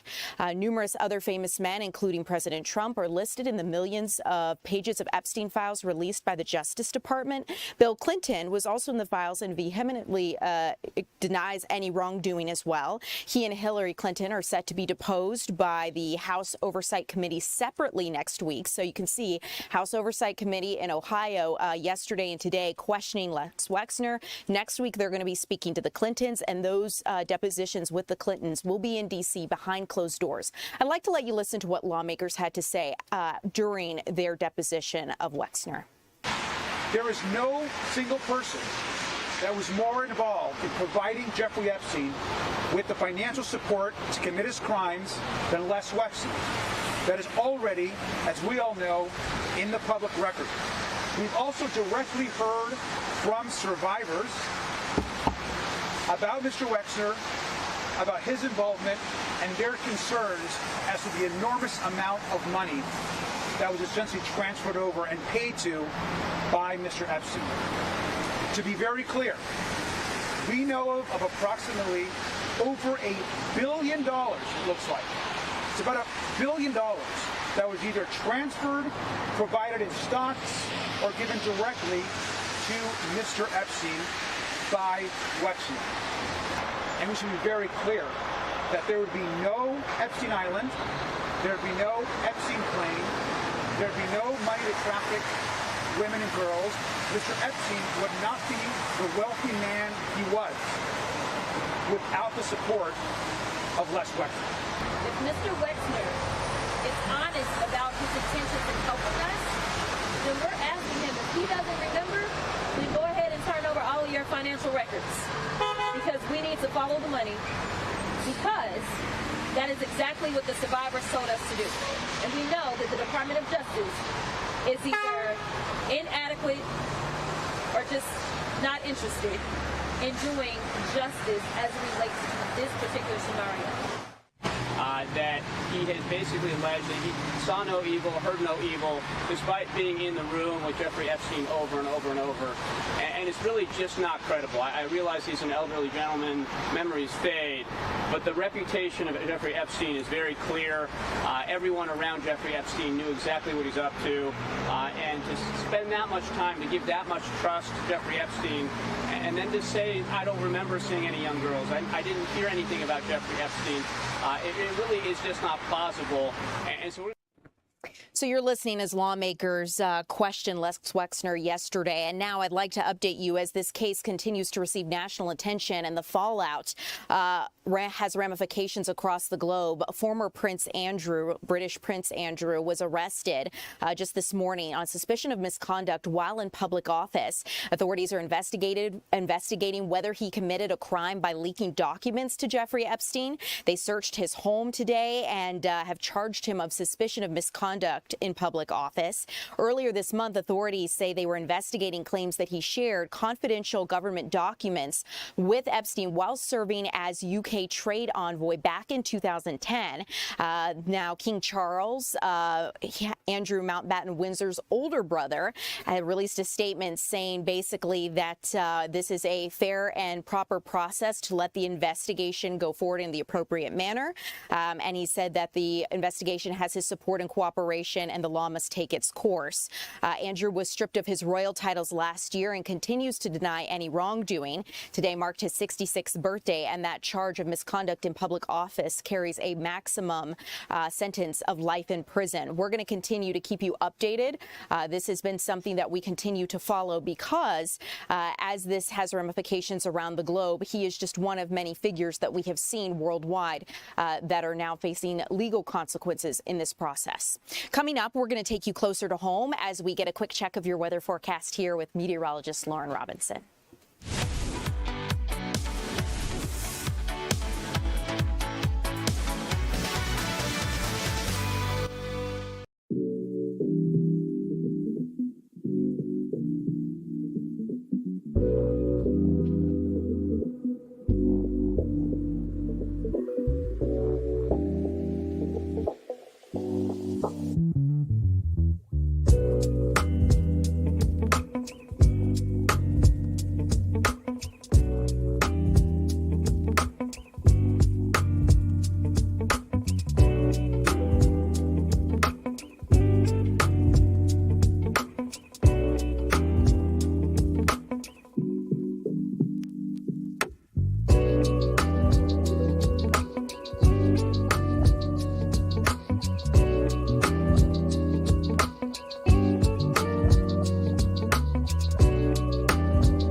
Welcome in, everyone. I'm Ariel Onstad here with meteorologist Lauren Robinson. Lauren, thanks so much for being here. We're going to get a quick update of our weather forecast, and it's warm now. I have been told to enjoy it while it lasts. Right. We're not done with winter just yet, so don't let these warm temperatures fool you, but boy, is it warm out there. 80 degrees right now in Rome. That's our hot spot. We're looking at 79 in Eatonton, could get to 80 as well. 75 right now in downtown Atlanta, but all of North Georgia in either the middle to upper 70s, low 80s, well above average for this time of year, of course. Now, as we move through the next few days, we're going to continue to see some warm weather as we wait for the next cooler weather to push in. But along with these warmer temperatures, it's very breezy out there. It's definitely a hold on to your hat type of afternoon. We're seeing winds gusting at 24 miles per hour in Atlanta as well as in Rome. Same goes for Noonan. We're seeing 25-mile-per-hour wind gusts in Gainesville, and these winds are going to stay pretty breezy as we go through the next 24 hours or so. As you take a look at our wind gust forecast, all of those reds that you see, that's going to be the gustier winds through tomorrow, and then those winds calm down as we move through the second half of our weekend. Now, as we take a look at what's happening up in the sky, now, we did get a couple very brief isolated showers, maybe just a few stray raindrops across portions of North Georgia this morning. As we go through the rest of the day, that's going to quiet down a bit, but we're not done as far as our rain chances go for the next few days. As we go into tonight, we're going to see the rest of this change. Well, that went through pretty quickly, but we're going to see some rain shower chances as we move through the next few mornings, and that includes Friday morning into Saturday morning. So we're going to look for a couple of lines of showers with some isolated storm chances as well.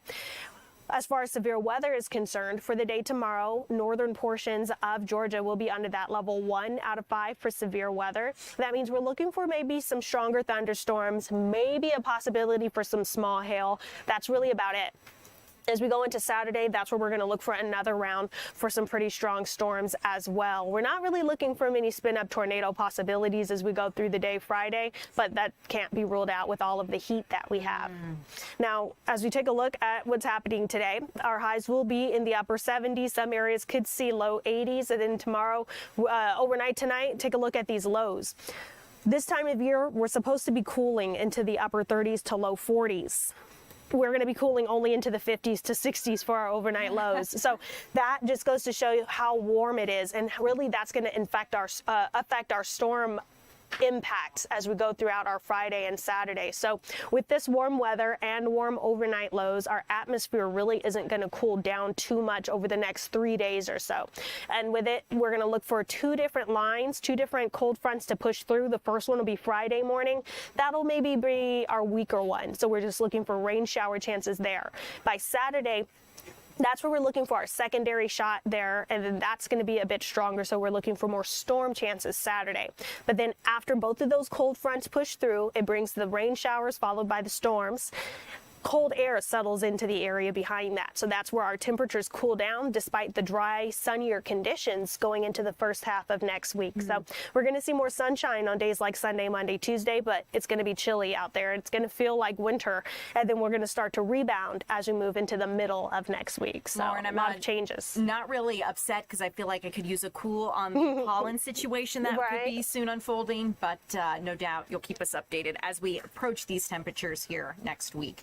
Thanks so much. Thank you. Guys, coming up next, we're going to get the latest in the Nancy Guthrie case. That's coming up.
Welcome in, everyone. I'm Ariel Onstadt. Thanks so much for being here. I want to let you guys know reward money in the search for Nancy Guthrie is now over $200,000 thanks to a donation from an anonymous donor. However, there's still no sign of the 84-year-old woman or a suspect in her disappearance. So I'd like to get out to Fox's Oliviana Calmes for the latest in the search. And Oliviana, I understand we're turning now to a new way to understand DNA, hoping it's going to give some clues on a suspect.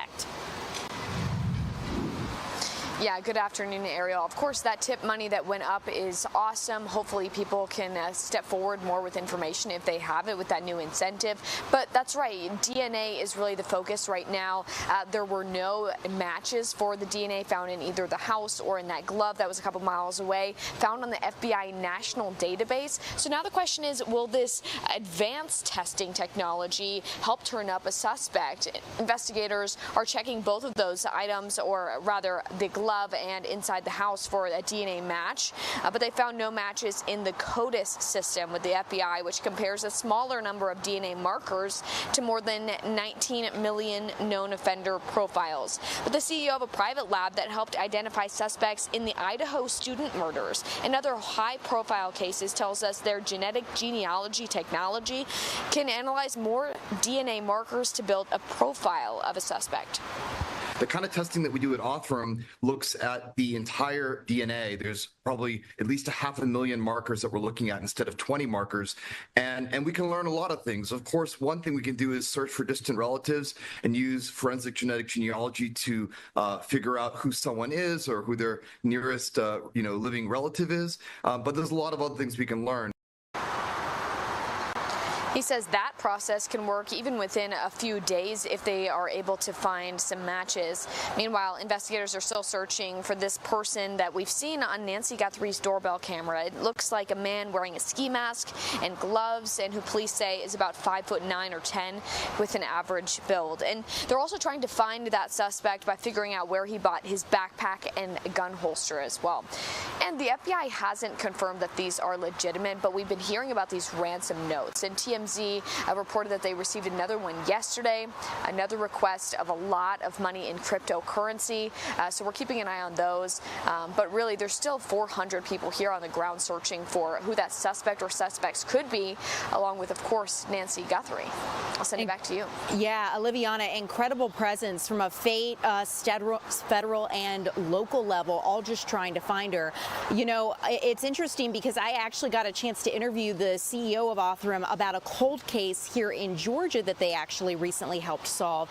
Fascinating to see how genetics are now being unlocked to try to help understand who may have committed crimes, even though they may not show up in a database, because I understand that's part of the concern here. The FBI wasn't able to turn up the DNA of anybody known in their databases. Right. And once you have even a partial DNA matched with a potential distant relative, even, that does help you start to narrow things down. Whereas if you're starting with, just a zero match situation, that's going to be better. And it really could and has helped solve cases, like you said, in these high profile examples that we've seen. Oliviana, thanks so much for joining us live, letting us know where the investigation stands this afternoon. No doubt we'll be speaking again as we continue to follow the latest here, so thank you so much. As we continue, I want to let you guys know about the latest shakeup happening at the Centers for Disease Control. The CDC is dealing with a new acting director temporarily. The National Institutes of Health Director, Jay Bakhtiaria, will actually take on this additional role.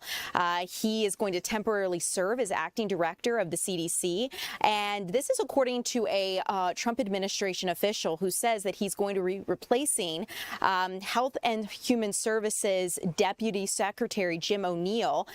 So this is something we're going to continue to keep you updated on. No doubt the CDC has been rocked by changes in leadership here over the past few years. Susan Menares, a former CDC director, was also recently ousted, so fired from her job. We'll keep you updated. But I'd like to go out live really quickly We are getting some images of Air Force One just now landing. So I'd like to show you this here live as we await President Donald Trump's arrival to Rome, Georgia. But you're taking a look at Air Force One there as it enters the ground at the airport. And we're going to continue to keep you updated as we learn any new details about the president's visit or things that may change. As of last check, I can tell you that the president is set to visit a local business in Rome, then participate in a podcast interview, and then tour a local factory before ultimately giving his remarks on the economy at the Coosa Steel plant. Keep in mind, the president is running about an hour or so behind. He was set to tour that local business there in Rome, the first item of his schedule here in Georgia, at about 1:50, but it is close to 2:50 now, so running about an hour behind. So keep that in mind. The president's probably not going to give his remarks until closer to 5 o'clock, originally scheduled for 4 this afternoon. As we continue here, you guys, we'll keep you updated on the president's arrival and once he steps off Air Force One, if we're able to show that to you.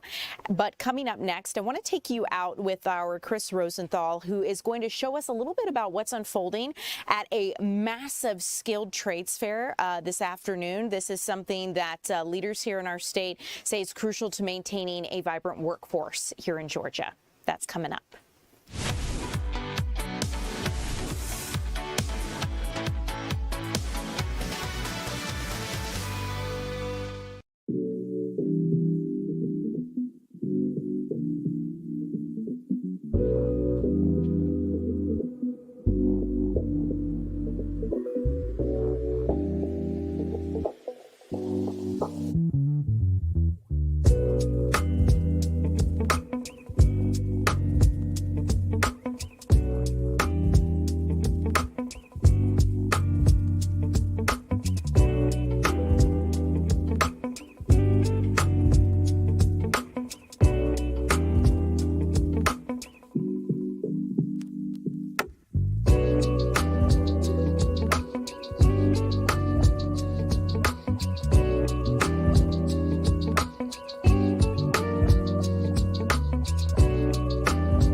Welcome back, you guys. I'm Ariel Onstadt. Thanks so much for being here live. Guess what? Roughly 8,000 students here in our state, K through 12, and others, are getting a chance to explore the skilled trades at a massive fair and expo happening at the Georgia World Congress Center. So let's get out to our Chris Rosenthal, who joins us live. Chris, this is one of those that I know brings people from across the state and the region.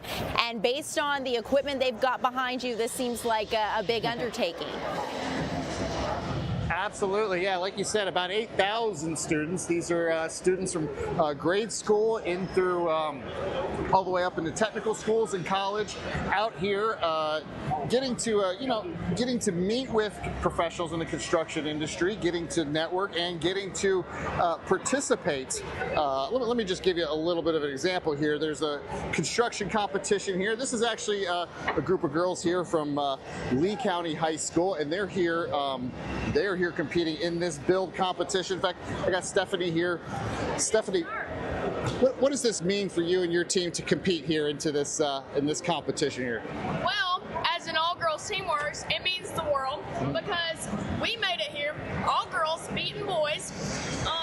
So it just means a great deal to us because we want to show these guys out. And even if we lose, win or lose, we're glad we made it here.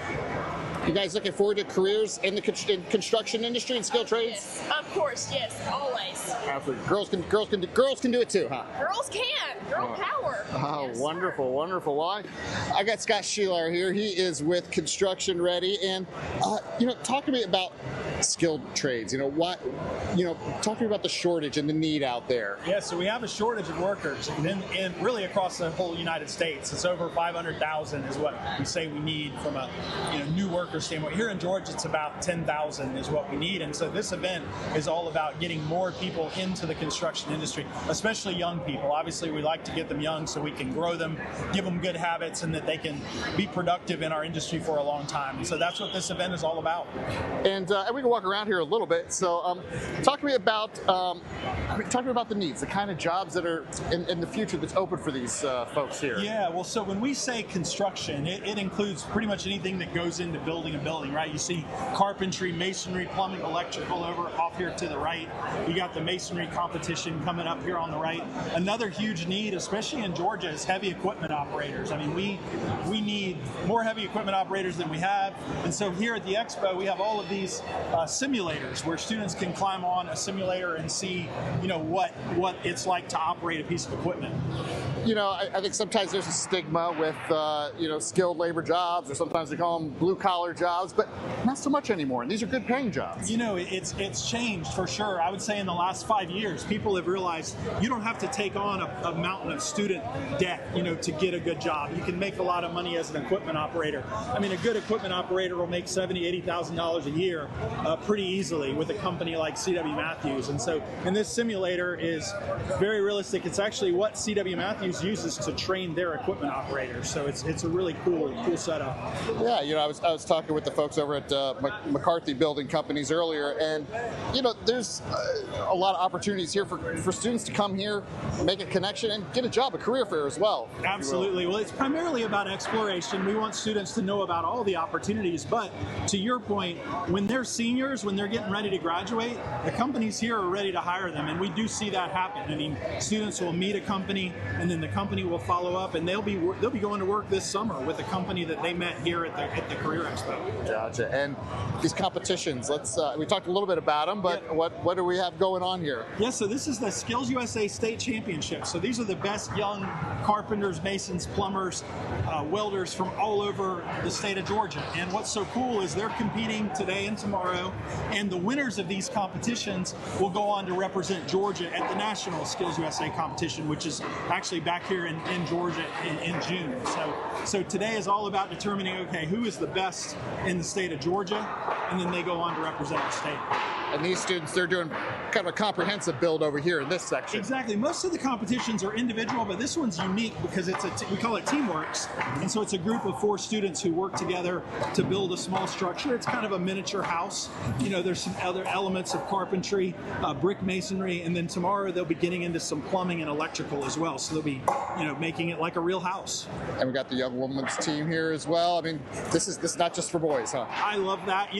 We have a shortage. Part of the problem is women are underrepresented in our industry. They only represent about 10% of the construction workforce. And so our thinking is if we can get more young women into the industry, that's going to help address our labor shortage, right? If we can get that representation up closer to 50%, which is what it should be, that's going to help us with our labor shortage.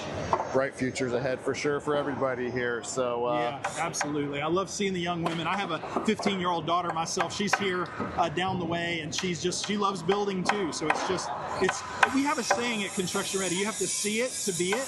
And so we think it's so important to have young women doing it, serving as role models that will inspire other young women to want to get into our industry. Awesome. Scott, thanks for joining us. This goes on today and tomorrow. You can, obviously if your school has a program, you can come down, but you can register for free online and come down here as well, Georgia World Congress Center. Chris, I love how visual and interactive this is, getting to hear the students putting these things together and, of course, see what they're building. I feel like this is definitely one of the more involved, skilled trades type expos we've seen. And it's fascinating to understand as well, kind of get an inside picture, if you will, how some of these people are actually trained, like operating heavy machinery. I had no idea there was a simulator for that. Yeah, I mean, it's almost like you think about flight simulators. They have simulators for, to learn how to drive the backhoes and other construction equipment. It's very sophisticated. Yeah, maybe we'll see you in a simulator, Chris, and see how good you are, right? Maybe you shouldn't quit your day job. Stay right here with us, because maybe we can see how good you are.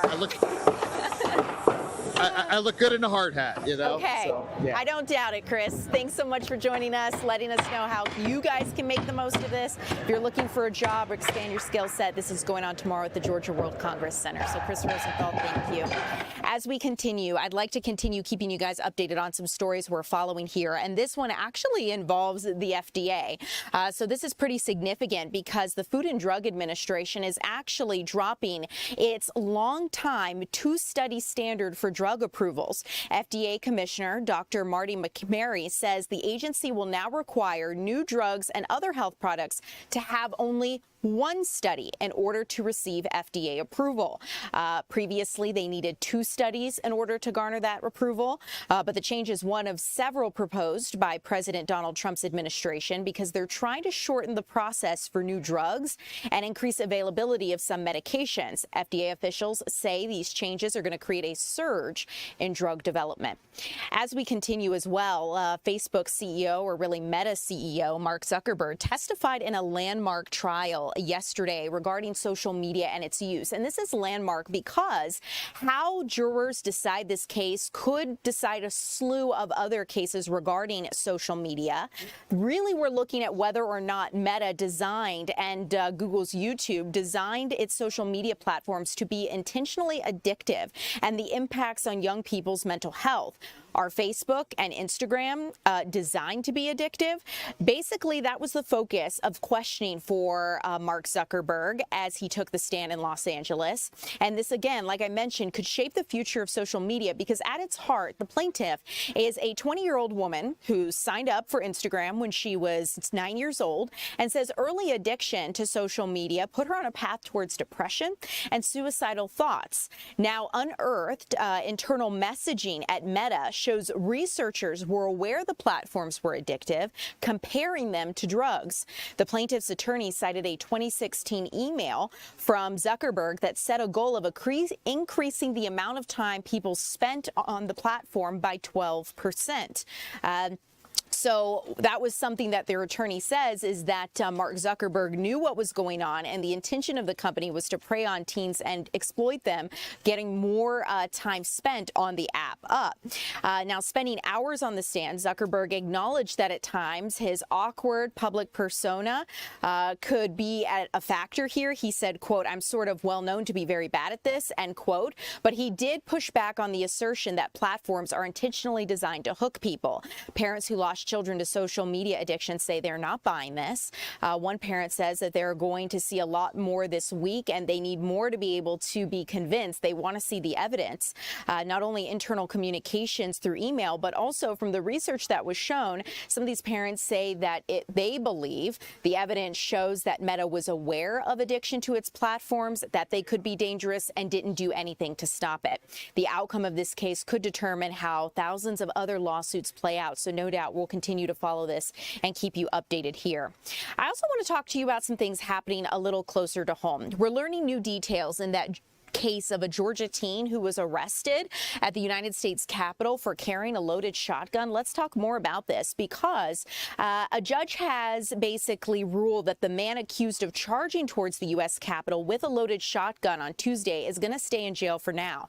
Officials are releasing new photos of the 18-year-old suspect and some details of a possible motive. So let's talk about it because as we know, shortly after noon on February 17th, a suspect, later identified as Carter Camacho of Smyrna, was armed with a shotgun and arrested by Capitol police officers at the Capitol building. And So this is something we're going to continue to follow. Basically, it seems that they believe the teenager wanted to talk with members of Congress. Now, why that is, we don't know. We'll continue to keep you updated. But let's go back out live to the tarmac, where President Donald Trump has stepped off of Air Force One.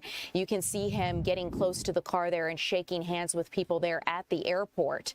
You can see a variety of lawmakers and other dignitaries there. The president heading to Rome, Georgia, where he is going to be speaking about the economy. Something the president wants to do is pave the path on what he says is success his administration has been having with the economy ahead of the State of the Union address he's set to deliver to Congress next week. It looks like you can see Kelly Loeffler there on the tarmac. She is the Small Business Administration administrator. You can see her there shaking hands with the president, as well as Lieutenant Governor as well. So we'll continue to keep you updated, and it looks like Herschel Walker as well.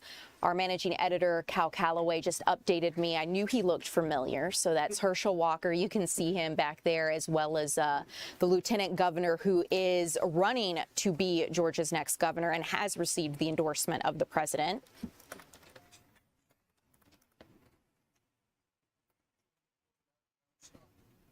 We also saw Georgia quarterback Gunnar Stockton there on the tarmac, shaking hands with the president.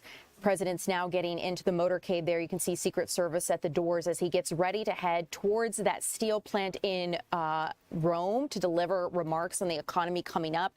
The president does have a busy schedule, and he is running roughly an hour or so behind. He was set to land around 1:40 or so here in Georgia, but it's about 2:55, so you can tell we are running behind. But among the things the president's going to do, he's going to tour a local factory, a small business. He's going to sit down for a podcast interview. Not sure if they will be nixing some of these items from the president's schedule, given that he's running behind. But we'll keep you updated as we learn new information. He was scheduled to deliver his remarks around 4 o'clock, but as you can see, he's running behind schedule, so those remarks may happen closer to 5. You can see Lieutenant Governor there in the motorcade with the president. They're getting ready to take off to head towards the president's next speaking engagement. We saw a number of people there on the tarmac greeting President Trump, including Small Business Administrator Kelly Loeffler, Georgia quarterback Gunnar Stockton, and Herschel Walker as well. Trying to see if I see anyone else there in that vehicle as we gear up here. One thing we're going to continue to monitor as well, the president, he is going to be speaking to He's going to be speaking to supporters and others at that factory. And really, the economy is going to be his message ahead of the midterm elections. And one of the things the president is doing is basically paving the path, so to speak, ahead of his State of the Union address to Congress next week. This is something that we're going to continue to follow as the president makes his way there. Again, like I mentioned, if you're just joining us now live, we are running a little bit behind schedule, but a podcast interview, a tour of a small business in Rome, and other things are on the president's agenda before he ultimately speaks and takes the podium at the Coosa Steel plant here in Rome. We also know, of course, that there is an election underway, early voting for the 14th congressional district seat, formerly held by Representative Marjorie Taylor Greene. And the president is going to no doubt speak about that there as he talks about the economy. Early voting underway with the election to happen. That seat vacated after Marjorie Taylor Greene resigned from her seat. We're going to continue to keep you updated here. 2:58, so that means we are gearing up for 3 o'clock. Tom Haynes is joining us, getting ready to cover the latest as it unfolds regarding the president's visit here in Georgia. Tom, you're here on the mic, so I know we have a lot to get to coming up here at 3. We are getting close here, so we'll see you here at 3 o'clock, Tom. All right, just watch.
Good afternoon, everybody. Thanks for joining us for the 3 p.m. streaming hour here on Fox Local. I'm Tom Haynes, your host, live in the Fox 5 Atlanta newsroom, joined by Fox 5's Tyler Finger. Tyler, we've been watching a lot of these live pictures of President Trump arriving here in our state, up in Rome, Georgia, up in the northwestern part of the state. We're keeping an eye on that. His motorcade just rolled off the airport tarmac on the way to his speech touting the economy and really kicking off the 26 midterm election campaign. Going to be doing a lot of campaigning beginning here in Georgia. But one of our top stories today, and the story that Tyler is following for us, a former Doraville police officer convicted in the kidnapping and murder of 16-year-old Susan Morales, asking a judge to throw out the conviction and grant him a new trial. Tyler, what more do we know about this? Well, we know Miles Bryant is serving life in prison without parole. He was convicted in June of 2024, and he believes his trial was flawed and blames his own defense attorney essentially here in court today. Bryant's new attorney argued that he did not receive a fair trial and that critical courtroom decisions may have been improperly conducted, which influenced the jury's verdict when he was found guilty. He was convicted again in June of 2024 of several charges, including malice murder and kidnapping in the death of Susanna Morales, who disappeared in July of 2022 and whose remains were later found in a wooded area near Decula. At the time of the crime, he was a Doraville police officer. At the heart of this motion, from based what we know, looking at court documents, Bryant's trial counsel failed to challenge key testimony according to the motion, including statements from the medical examiner that suggested foul play but acknowledged undetermined cause of death. Bryant's new lawyer says that testimony may have allowed jurors to speculate rather than rely on definitive evidence. His defense team argues this and other things that happened in court during that trial obviously may have impacted the jury. His former attorney, Tracy Drake, actually took the stand today. She was called as a witness to answer some questions. She now believes she should have pushed back more during the trial and was asked, when asked about the testimony that was conducted during that trial. Take a listen. Normally, that would have been something absolutely to object to. It was kind of difficult in this case because it was so emotionally charged. And I know that the state was trying to use emotion as a big part of their case because there were so many missing pieces. I probably should have objected more, but I was trying to temper with not being the nasty defense attorney to the jury. Yeah, and so the state obviously questioned her about several things, including her experience, her review of discovery, and why she did not review the district attorney's complete file on this case under their open door policy. So there was no decision made. So right now the motion stands that he is requesting a new trial. He wants his conviction thrown out.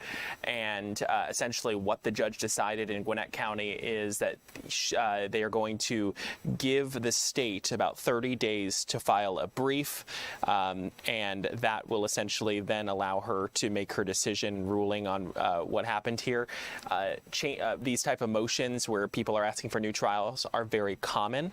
This is not something that's unheard of. Almost automatic. Yeah, it's pretty much automatic. I know the case that we're obviously going to be following, I'm seeing if we are getting that picture from Athens, Clark County for Edrick Faust. That one, right after it was over, you heard the defense attorney say, yeah, we'll be filing for a new trial. So that's pretty much an automatic thing, pretty much every trial you see. Separate trials, Edrick Faust convicted in the murder of Tara Baker some 20 plus years ago. We're waiting on purely an example, correct.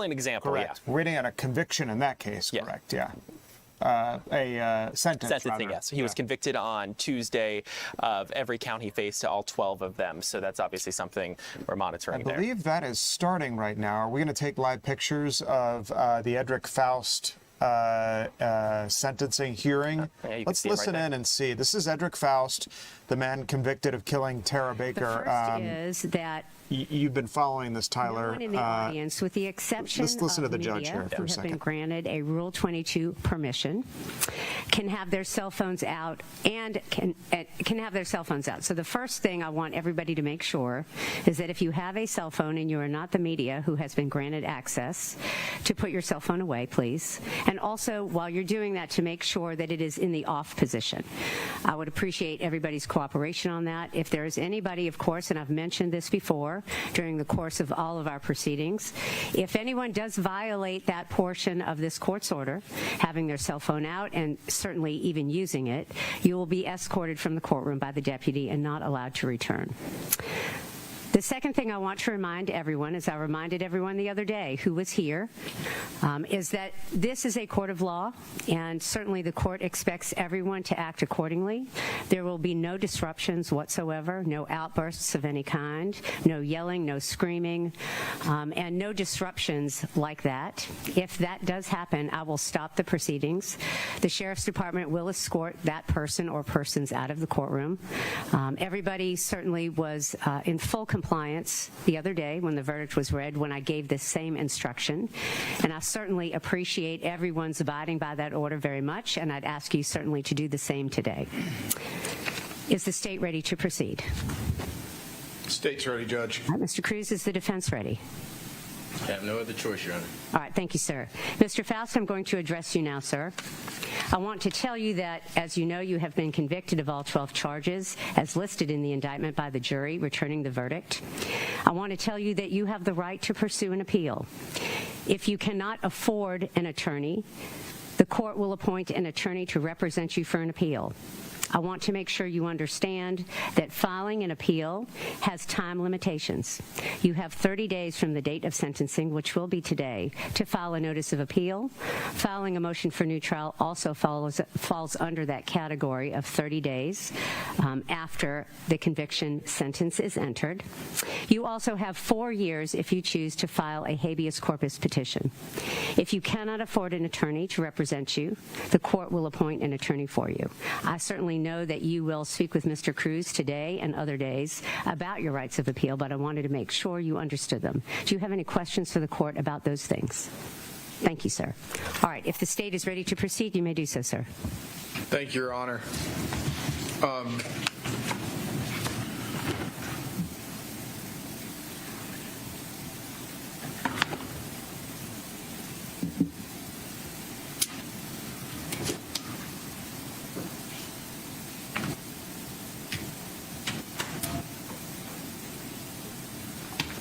Judge, what the state would intend to do as it relates to our presentation of evidence concerned with sentencing is to begin by discussing the ranges and the counts on which Mr. Faust is to be sentenced from the state's understanding. At that point, Your Honor, I would tender in certain certified convictions in aggravation of punishment. Mr. Cruz has been provided copies of those. We would then offer 4 victim impact statements, Judge, from Miss Virginia Baker, Mr. Adam Baker, Miss Meredith Schroeder, and Mr. Kevin Baker. And after the victim impact statements, the state would make its recommendation to the court. As it relates to count 1, malice murder, the sentence is mandated by law as of January 19th of 2001 would be a sentence of life imprisonment. Counts 2 through 5, the felony murder counts, as a matter of law, since Mr. Faust was found guilty of malice murder, would be vacated. Mr. Faust is thereafter still eligible to be sentenced for each of the felonies that underlied those felony murder counts. That would be the burglary, aggravated sodomy, 2 counts, and then the rape. As it relates to the sentencing range for burglary being count 6, that would be up to 20 years.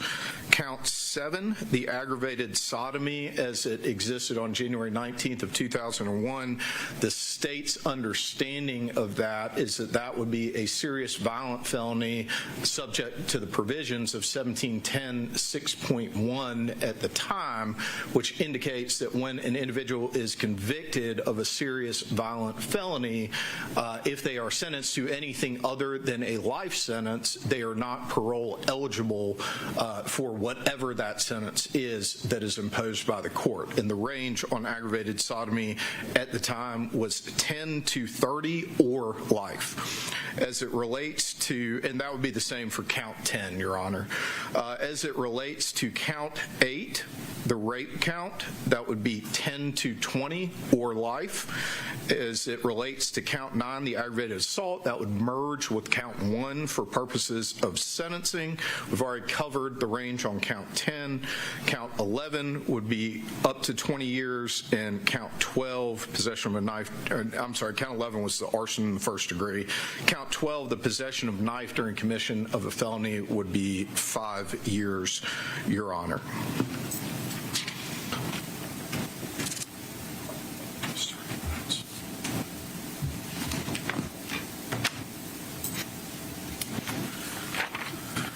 And Judge, would the court like us to continuing numbering exhibits from the exhibit number in the trial, or to start with 1 for purposes of sentencing?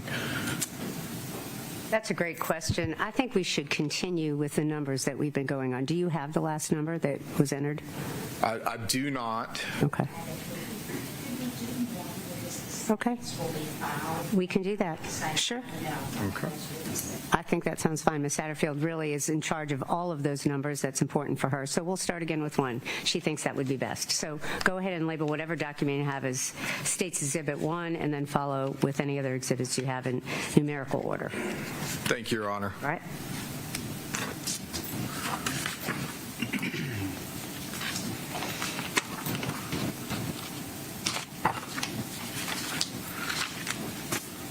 And Your Honor, I've labeled for purposes of sentencing States Exhibits 1 through 6. Exhibit 1 is certified conviction from criminal action number 93 OR 36B, which was a sentence entered on an attempted robbery charge with a sentencing date, original sentencing date of June 7th of 1993. This document was for a first offender sentence. It was later adjudicated guilty.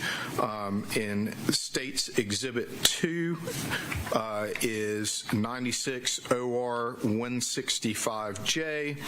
Yes. I would object to the state attempting to use prior convictions in aggravation of sentencing. If my recollection doesn't fail me, we didn't receive notice that the state intended to use Mr. Faust's prior record for sentencing either the last day of trial or the day before the last day of trial. The state provided us with documentation stating that they intended to use Mr. Faust's record in aggravation of sentencing. As the Honorable Court is aware, under OCGA Section 17-16-4, Section A5, the law states that the prosecuting attorney shall no later than 10 days prior to trial or at such time as the court orders, but in no event later than the beginning of the trial, provide the defendant with notice of any evidence in aggravation of punishment that the state intends to introduce in sentencing. And that is a shall statute. The state failed, unless they could show something, because from what they gave me 2 days ago, 2 days before the end of trial or the last day of trial, that was my first time seeing those documents.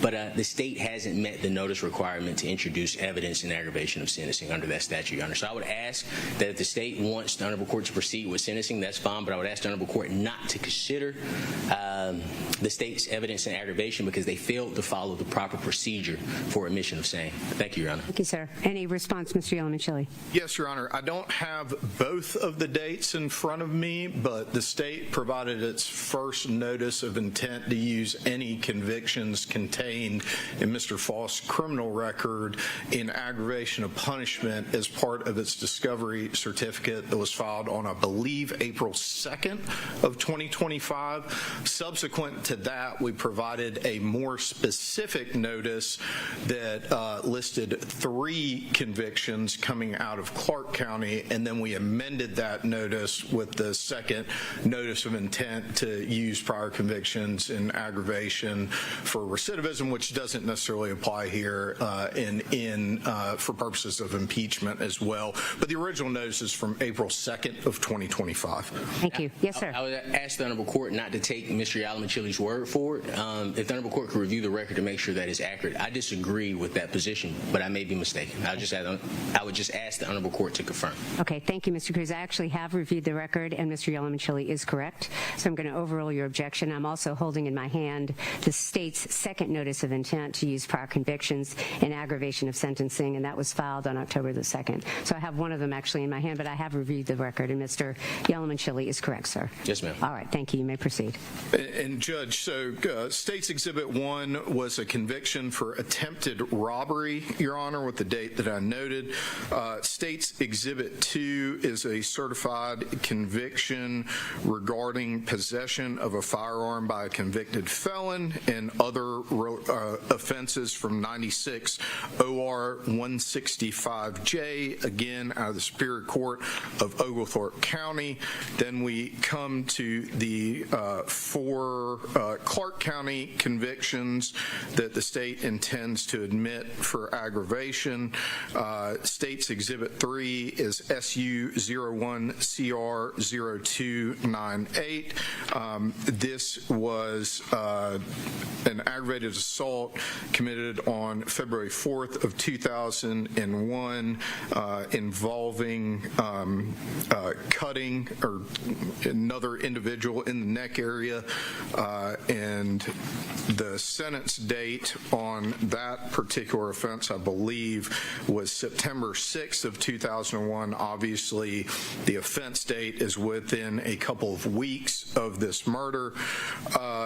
And then State's Exhibit 4 is SU 11CR0744. This is a certified conviction, again, for Mr. Faust for a felony. And it is a conviction for possession of cocaine as well as driving while license suspended and misdemeanor obstruction of a law enforcement officer. State's Exhibit 5 is another certified conviction. This is SU 13CR0203 out of the Superior Court of Clark County. And this is a conviction for possession of cocaine with intent to distribute, as well as misdemeanor obstruction of a law enforcement officer. And Your Honor, the sentence date on this particular case is November 6th of 2013.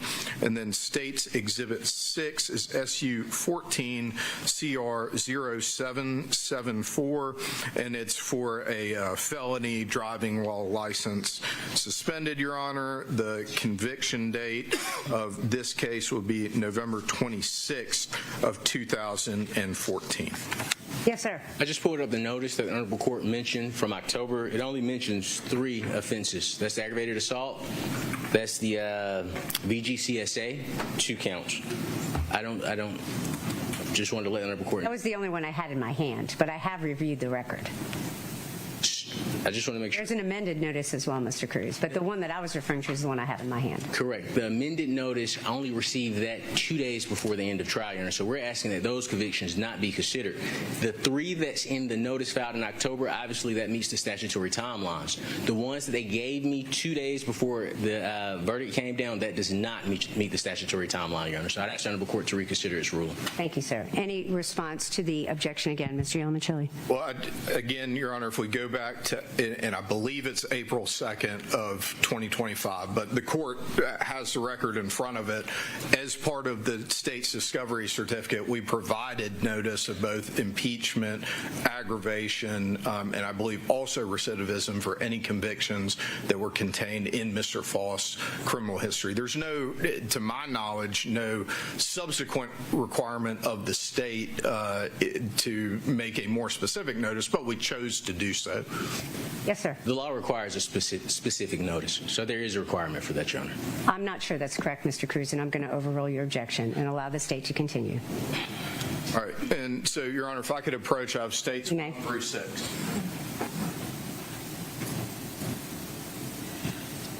Thank you. You may proceed. Thank you, Your Honor. At this time, we'd ask the court to hear victim impact statements, beginning first with Ms. Virginia Baker.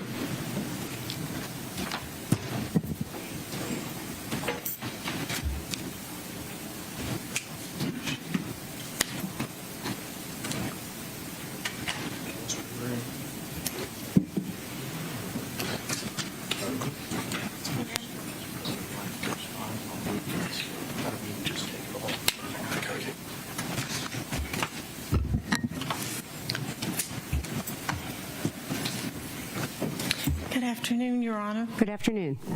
I am Tara's mother. I will always be Tara's mother. And I'm afraid my emotions are about worn out after these 25 years of pain. And so if it is okay, I have asked my son-in-law to read my statement for me, if that would be all right. Yes, ma'am. That is certainly all right. Go ahead. Thank you, Your Honor, members of the court.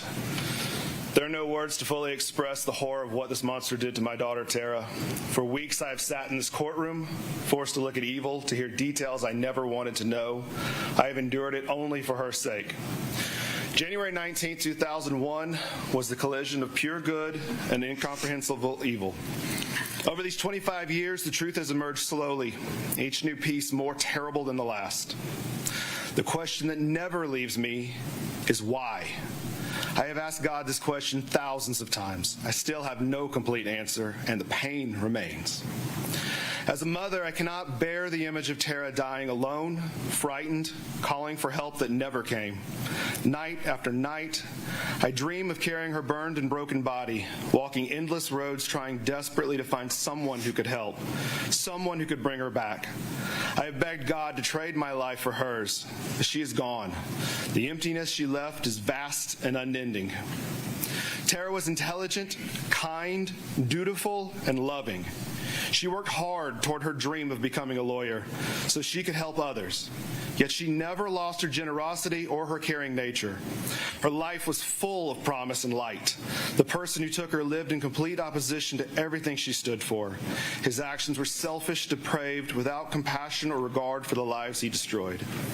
He did not only end her life and her dreams, he tried to erase her completely by setting the fire. Our family had never known violent crime before that day. Her absence still wounds her siblings, her friends, and all who loved her. The pain is constant, even in moments that should be joyful. I will never forget sitting beside her closed casket, praying it was all a mistake, that we would open it and find it empty. Though I begged to open the casket to see my sweet girl one last time, my husband and the funeral director protected me from seeing the devastation that Edrick Faust had caused. The impossible hope that somehow she was not in that casket was the last thread I clung to before accepting she was truly gone. After 25 years of living in the shadow of this loss, praying, waiting, and enduring, the final chapter has been written today. As the district attorney reminded us, it was the jury's solemn duty to hold the pen and write the correct ending to this tragic story. They have done so, bringing accountability at last and allowing light to pierce the darkness that has shadowed our family for so long. Tara's beautiful soul is now safe with our Lord. Her short life was filled with love, and that love endures in every heart she touched. I thank God for the grace that has carried me this far. I thank Him for my remaining children, Tara's siblings, and I thank Him for my grandchildren. We all thank Him for the legacy of light that Tara left behind. Tara was, and always will be, deeply loved. Such a beautiful life, so full of promise. Thank you for your time, Your Honor. Thank you. Mr. Cruz, anything from the defense with regard to this victim witness? No, ma'am. All right. Mr. Yalamanchili, you may call your next witness.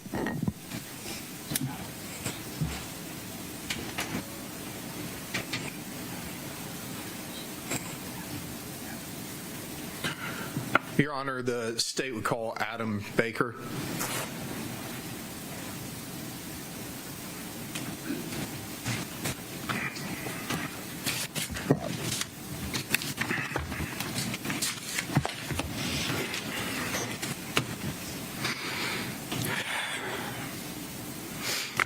On January 19th, 2001, my beloved sister, Tara Baker, was stabbed, beaten, strangled, raped, and finally set on fire.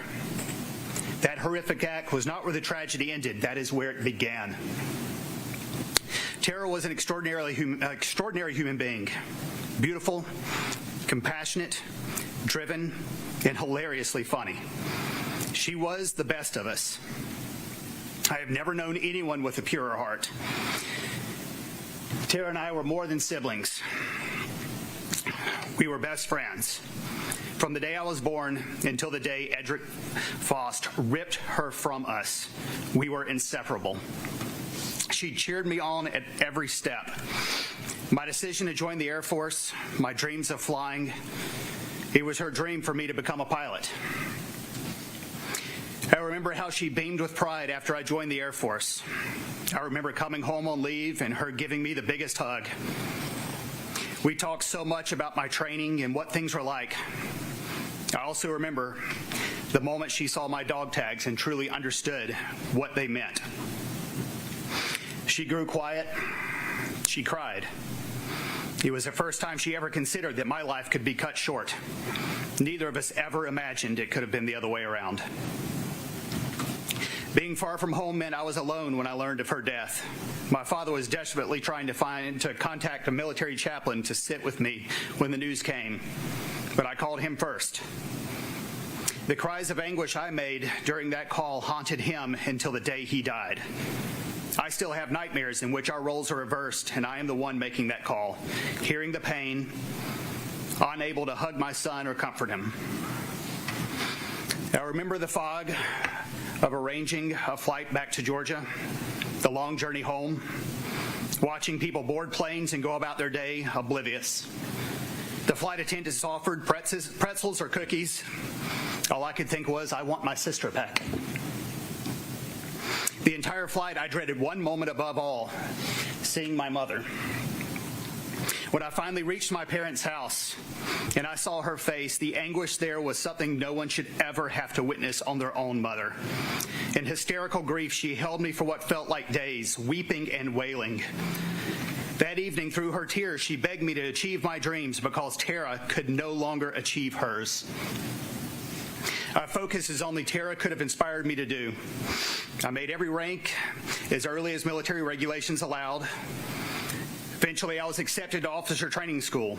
My family attended my graduation. Tara was not there. I went on to flight school and earned my wings. At graduation, my family proudly pinned those wings on my chest, but Tara was not there. I met an amazing woman whom Tara would have adored. We married. At the wedding, we took family photos with the whole Baker family. Tara was not in them. Every Christmas, every family gathering, every milestone, Tara was absent. She never got to be a sister to my wife. She never held my infant daughter beaming with pride as an aunt. She never cradled my twins when they were born. My oldest child has had to learn of her Aunt Tara through photographs and stories. She favors her. I mourn not only Tara, but everything that was stolen from us. Tara would have turned 49 last month.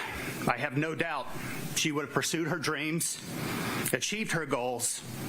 She would have married and had children. My beautiful nieces and nephews that I never got to meet. My mother's precious grandbabies, who now would be old enough to chase their own dreams and start their own families. An entire branch of our family tree was severed irreparably on that one day to satisfy one man's depravity.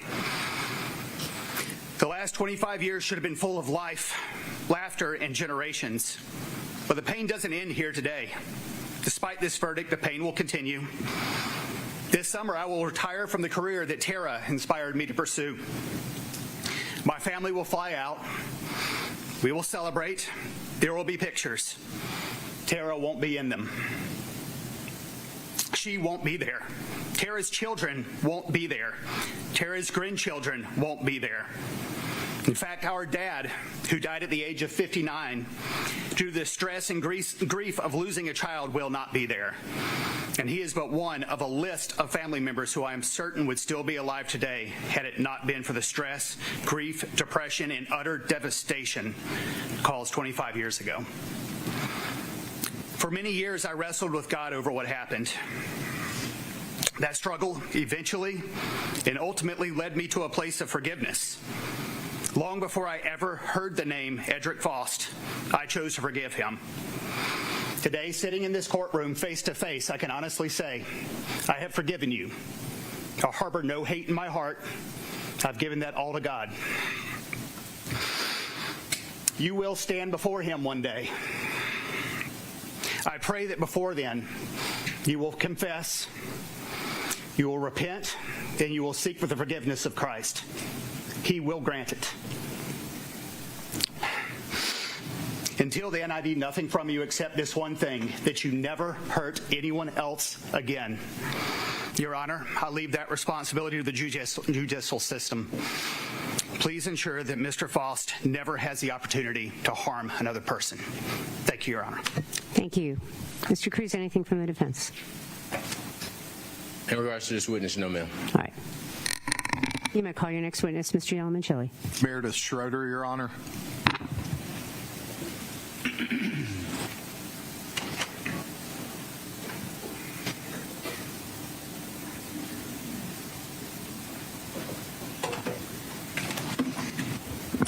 Good afternoon, Your Honor. Good afternoon. During these last few weeks, we, Tara's family and friends, and all who loved her, were forced to relive this nightmare, to face the darkest time of our lives once more, to face things that we have avoided for 25 years. We sat and watched in horror the sight of her lifeless body, discarded like trash amongst the debris. We sat here in this courthouse and watched Tara be victimized once more. Watched social media legal pundits co-opt our family photos as their own and opine on who they thought Tara was. I've watched as people came to spectate, like a morbid kid poking at her and us like dead animals on the side of the road. For all those interested parties, I will tell you who Tara was. She was our North Star, our champion. She was kind. She was determined. She wasn't perfect, but she was close to it. She spent her short life lifting people up and wanted to dedicate her life to making people happy. Happy law was her dream, and she had carved out her path to achieve it, and no one hated her. On January 19th, 2001, Tara woke and began her day like any other. While that day will remain the darkest of our lives, it was nothing compared to what Tara endured. I cannot imagine the fear and anger she felt, how she fought, telling herself this was not happening. While Tara was our everything, it wasn't enough for Faust. For the last 25 years, he has wreaked havoc on this community. Just 2 weeks after he ended Tara's life, he put a knife into a man's neck. He shattered another man's jaw over a parking space outside the 40 Watt. He savagely beat his wife on a cruise and then later pistol whipped her with her own gun. While we have sat here trying to maintain our composure, I've watched the defendant sleep through proceedings. I'm terribly sorry to have inconvenienced him, but you see, while he got to walk free for the last 25 years, he dealt Tara and all of us a life sentence. He stole from her, he stole from me, he stole from my children, and he stole from all of us. None of us are the same people who woke up on January 19th, 2001. Every day for the last 25 years, I have literally thought about my sister. I've wondered if her wild and tacky sister would have made her proud. I've mourned the friendship that we were building outside of sister. I've mourned the tone-deaf car karaoke sessions and the Friday night rom-coms. I've mourned the life lessons that she tried to teach me, but my dumb teenage brain couldn't understand. The guilt that I feel that I've lived an entire life that was denied her cannot be measured. I have prayed that I've been strong enough for her, that I've fought enough for her. I've prayed these last few weeks that I've done right by her. Today I stand here channeling her strength to face the man convicted by a jury of his peers to this nightmare, to let him know that after today, I will endeavor to forget his face and his name, to never allow him to cross my thoughts again. After today, I will live my life remembering how Tara lived. My final request is that this honorable court ensure that he is put somewhere where he finally ends his reign of mayhem. Thank you. Thank you. Anything from the defense, Mr. Cruz? Only to make 2 corrections, Your Honor. In regards to pistol whipping his wife, that is nothing that occurred or was evidence in this case. I'll let you say that when it's your turn, but in terms of any questions you have for the No, witness. absolutely All right, not. thank you, sir. You may call your next witness. Kevin Baker.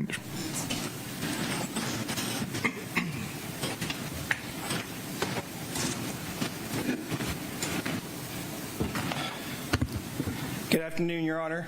Good afternoon. Of course, indulgence as I get my paperwork here. It's maybe one of the most difficult things I've ever had to do.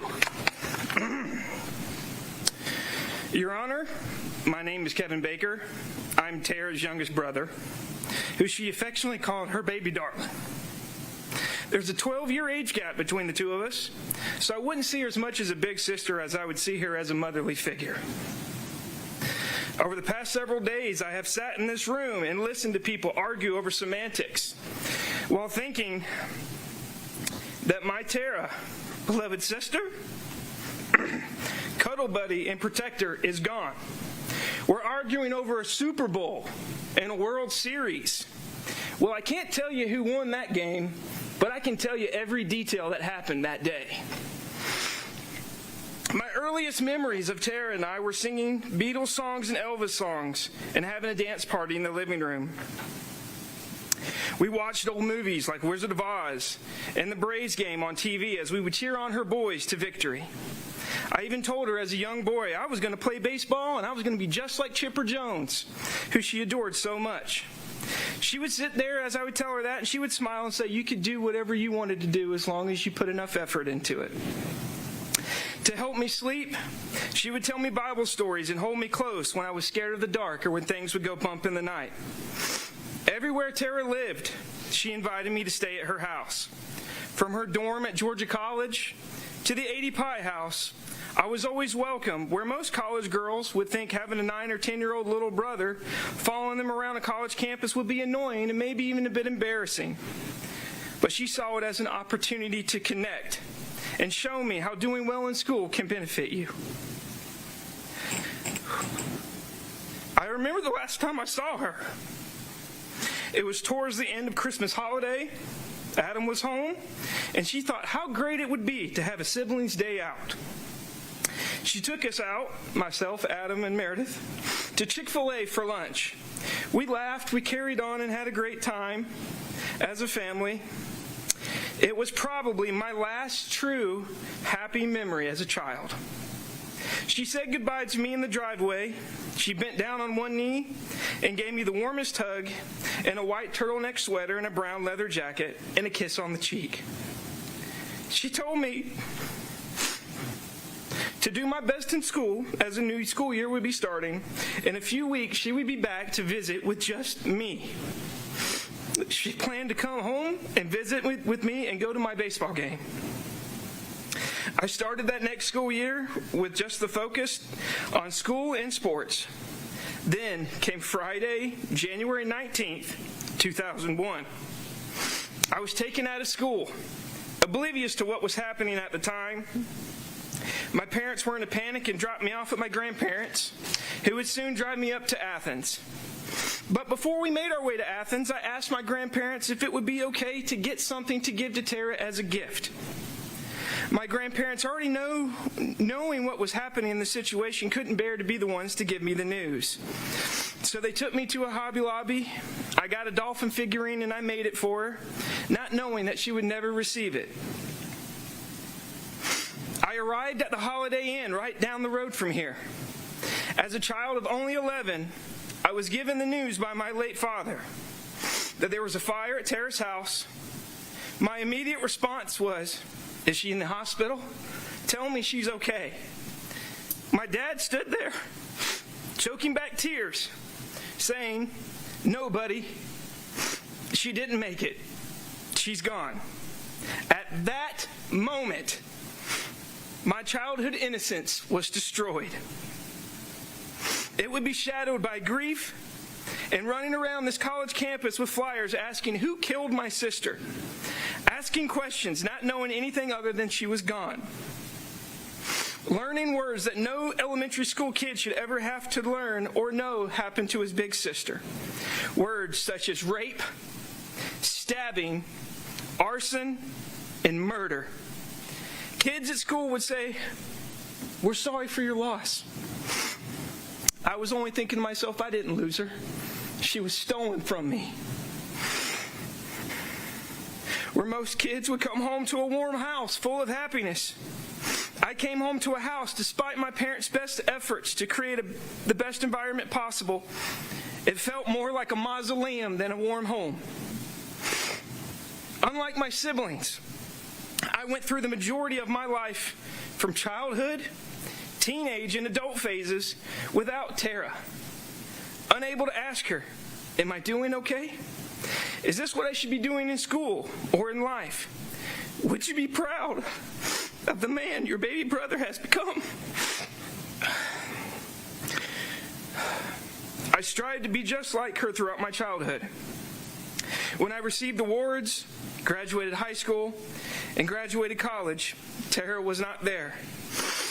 When my father died, which this murder took years off of his life due to stress, instead of Tara holding me while giving me the news of my father's passing, I fell to my knees in a hospital parking lot at midnight alone to collect myself and be strong for my mother, who was already in the ER room waiting for me to arrive. I found love and married, and instead of a family being in the front row, I had 2 empty chairs with 2 white roses for both my father and Tara, who would have been there if the situations had been different.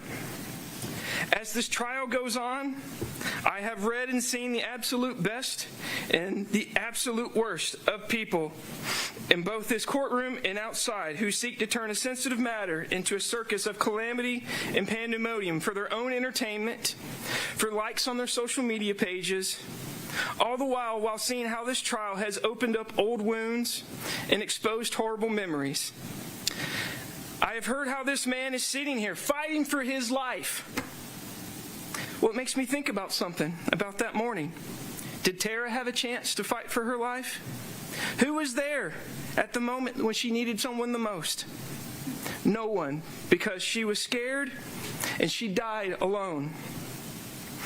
Your Honor, I've listened to details for the first time that I've never been told about this case, not because the case was not thoroughly investigated, but because of the horrific and gruesome facts that my family tried to shield from me due to the age at the time. Your Honor, when that verdict was read, the person that's sitting here in that pew that day is not the 36-year-old man that stands before you right now. It was that 11-year-old boy who brought back all that pain and loneliness of being in that hotel room knowing that his sister had just been killed. As a father of a young girl, I dread for the day that I will have to give the tale to my daughter of her Aunt Tara, not for being the loving aunt who would have loved her so much or strived for greatness, but as a cautionary story of safety, because someone thought that they could play God and decide who should live and who doesn't. I've taken my grief and I've used it as a career to help others during their time of loss and guide them through their grieving process. It gives me peace to know that none of these families that I will undoubtedly have to help in the future will not be caused by this man's reign of terror in this community.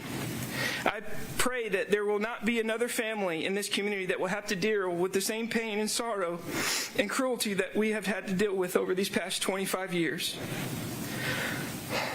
This is not the final chapter of Tara's story, because once this case is concluded and her story will live on in everyone who ever knew her and everyone who ever loved her, despite this man's best efforts to destroy her legacy and destroy her body, she will endure in our hearts forever. For those who are in this courtroom or maybe watching at home, I ask you this: will you remember her?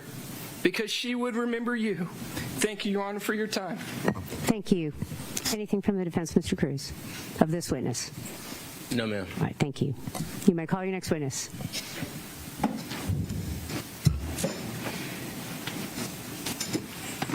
Your Honor, we don't have any other witnesses. We're ready to make our recommendation at this time. You may proceed. Thank you, Your Honor. I cannot offer anything more important or more impactful than what Tara's family has already said, and I will not try. The court has heard the evidence in this case and all its brutality and depravity. It's horrific, even in the context of other murder cases. The state's recommendation in this case is as follows. On count 1, a sentence of life imprisonment. On counts 2 through 5, vacated. Count 7 would be 30 years confinement concurrent with count 1. Count 8 would be life consecutive to count 1. Count 9 would merge with count 1. Count 10 would be 30 years consecutive to counts 1 and 7 while being concurrent with count 8. Count 6 would be 20 years consecutive to counts 8 and 10. Count 11 would be 20 years consecutive to count 6. And count 12 would be 5 years consecutive to count 11. The total sentence would be 2 consecutive life sentences plus 45 years of confinement with 60 years of non-parolable concurrent confinement with those 2 life sentences.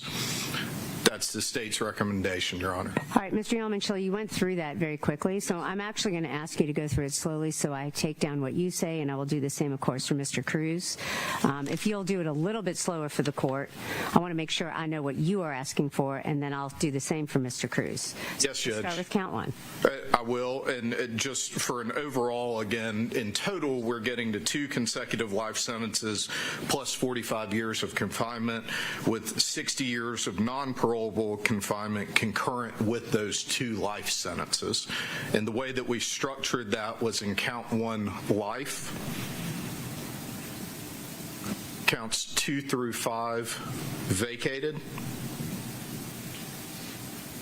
Count 7, 30 years concurrent with count 1. Count 8 is life consecutive to count 1. Count 9, the aggravated assault, merges with count 1. Count 10 would be 30 years consecutive to counts 1 and 7 and concurrent with count 8. Count 6 would be 20 years consecutive to counts 8 and 10. Count 11 would be 20 years consecutive to count 6. And count 12 would be 5 years consecutive to count 11. Thank you. Thank you. Anything else from the state? No, Your Honor. All right, thank you. Mr. Cruz. Would you like us to start with mitigation before we get into sentencing? Yes, certainly you can. If you are presenting witnesses, this would be the time to do so. All right, thank you. Thank you. I had a lot of inquiries, if I may. If you're here to testify on Mr. Faust's behalf, can you raise your hand for me? 1, 2. All right, you all come up to the front real quick.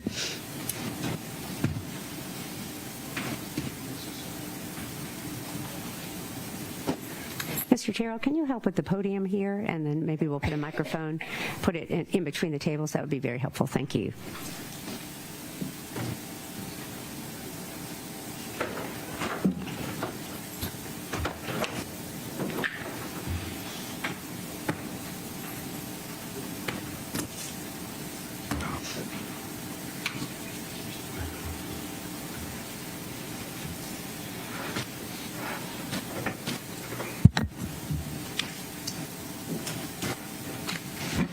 The first witness that we have is Miss Nancy Faust. Good afternoon. How you doing? Good afternoon. My name is Nancy Faust, and I'm speaking on behalf of my cousin, brother, Edrick Faust. And the picture that being painted as a monster, he's no monster. He's a human being. He has family that loves him and care for him. With all this, I want justice to be served, and justice to be served the correct and right way. And all all has been said and presented throughout the court system. I've been here day one ever since Mr. Faust got arrested back in 2023, whenever it was.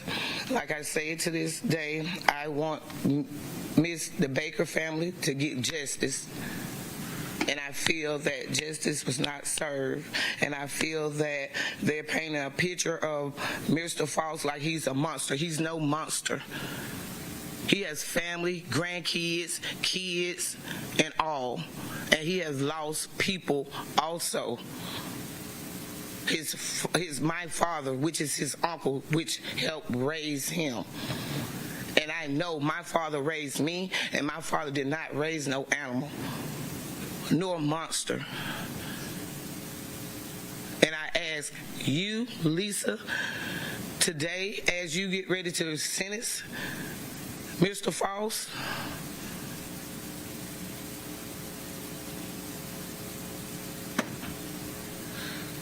to really look at the justice and the way things should be laid out.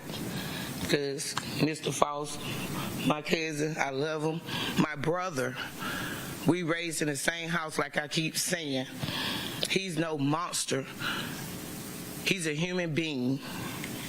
And things that happen to Tara, I am a female too. And I hate all of that. But I would like for justice to be served, and to be served the correct and right way.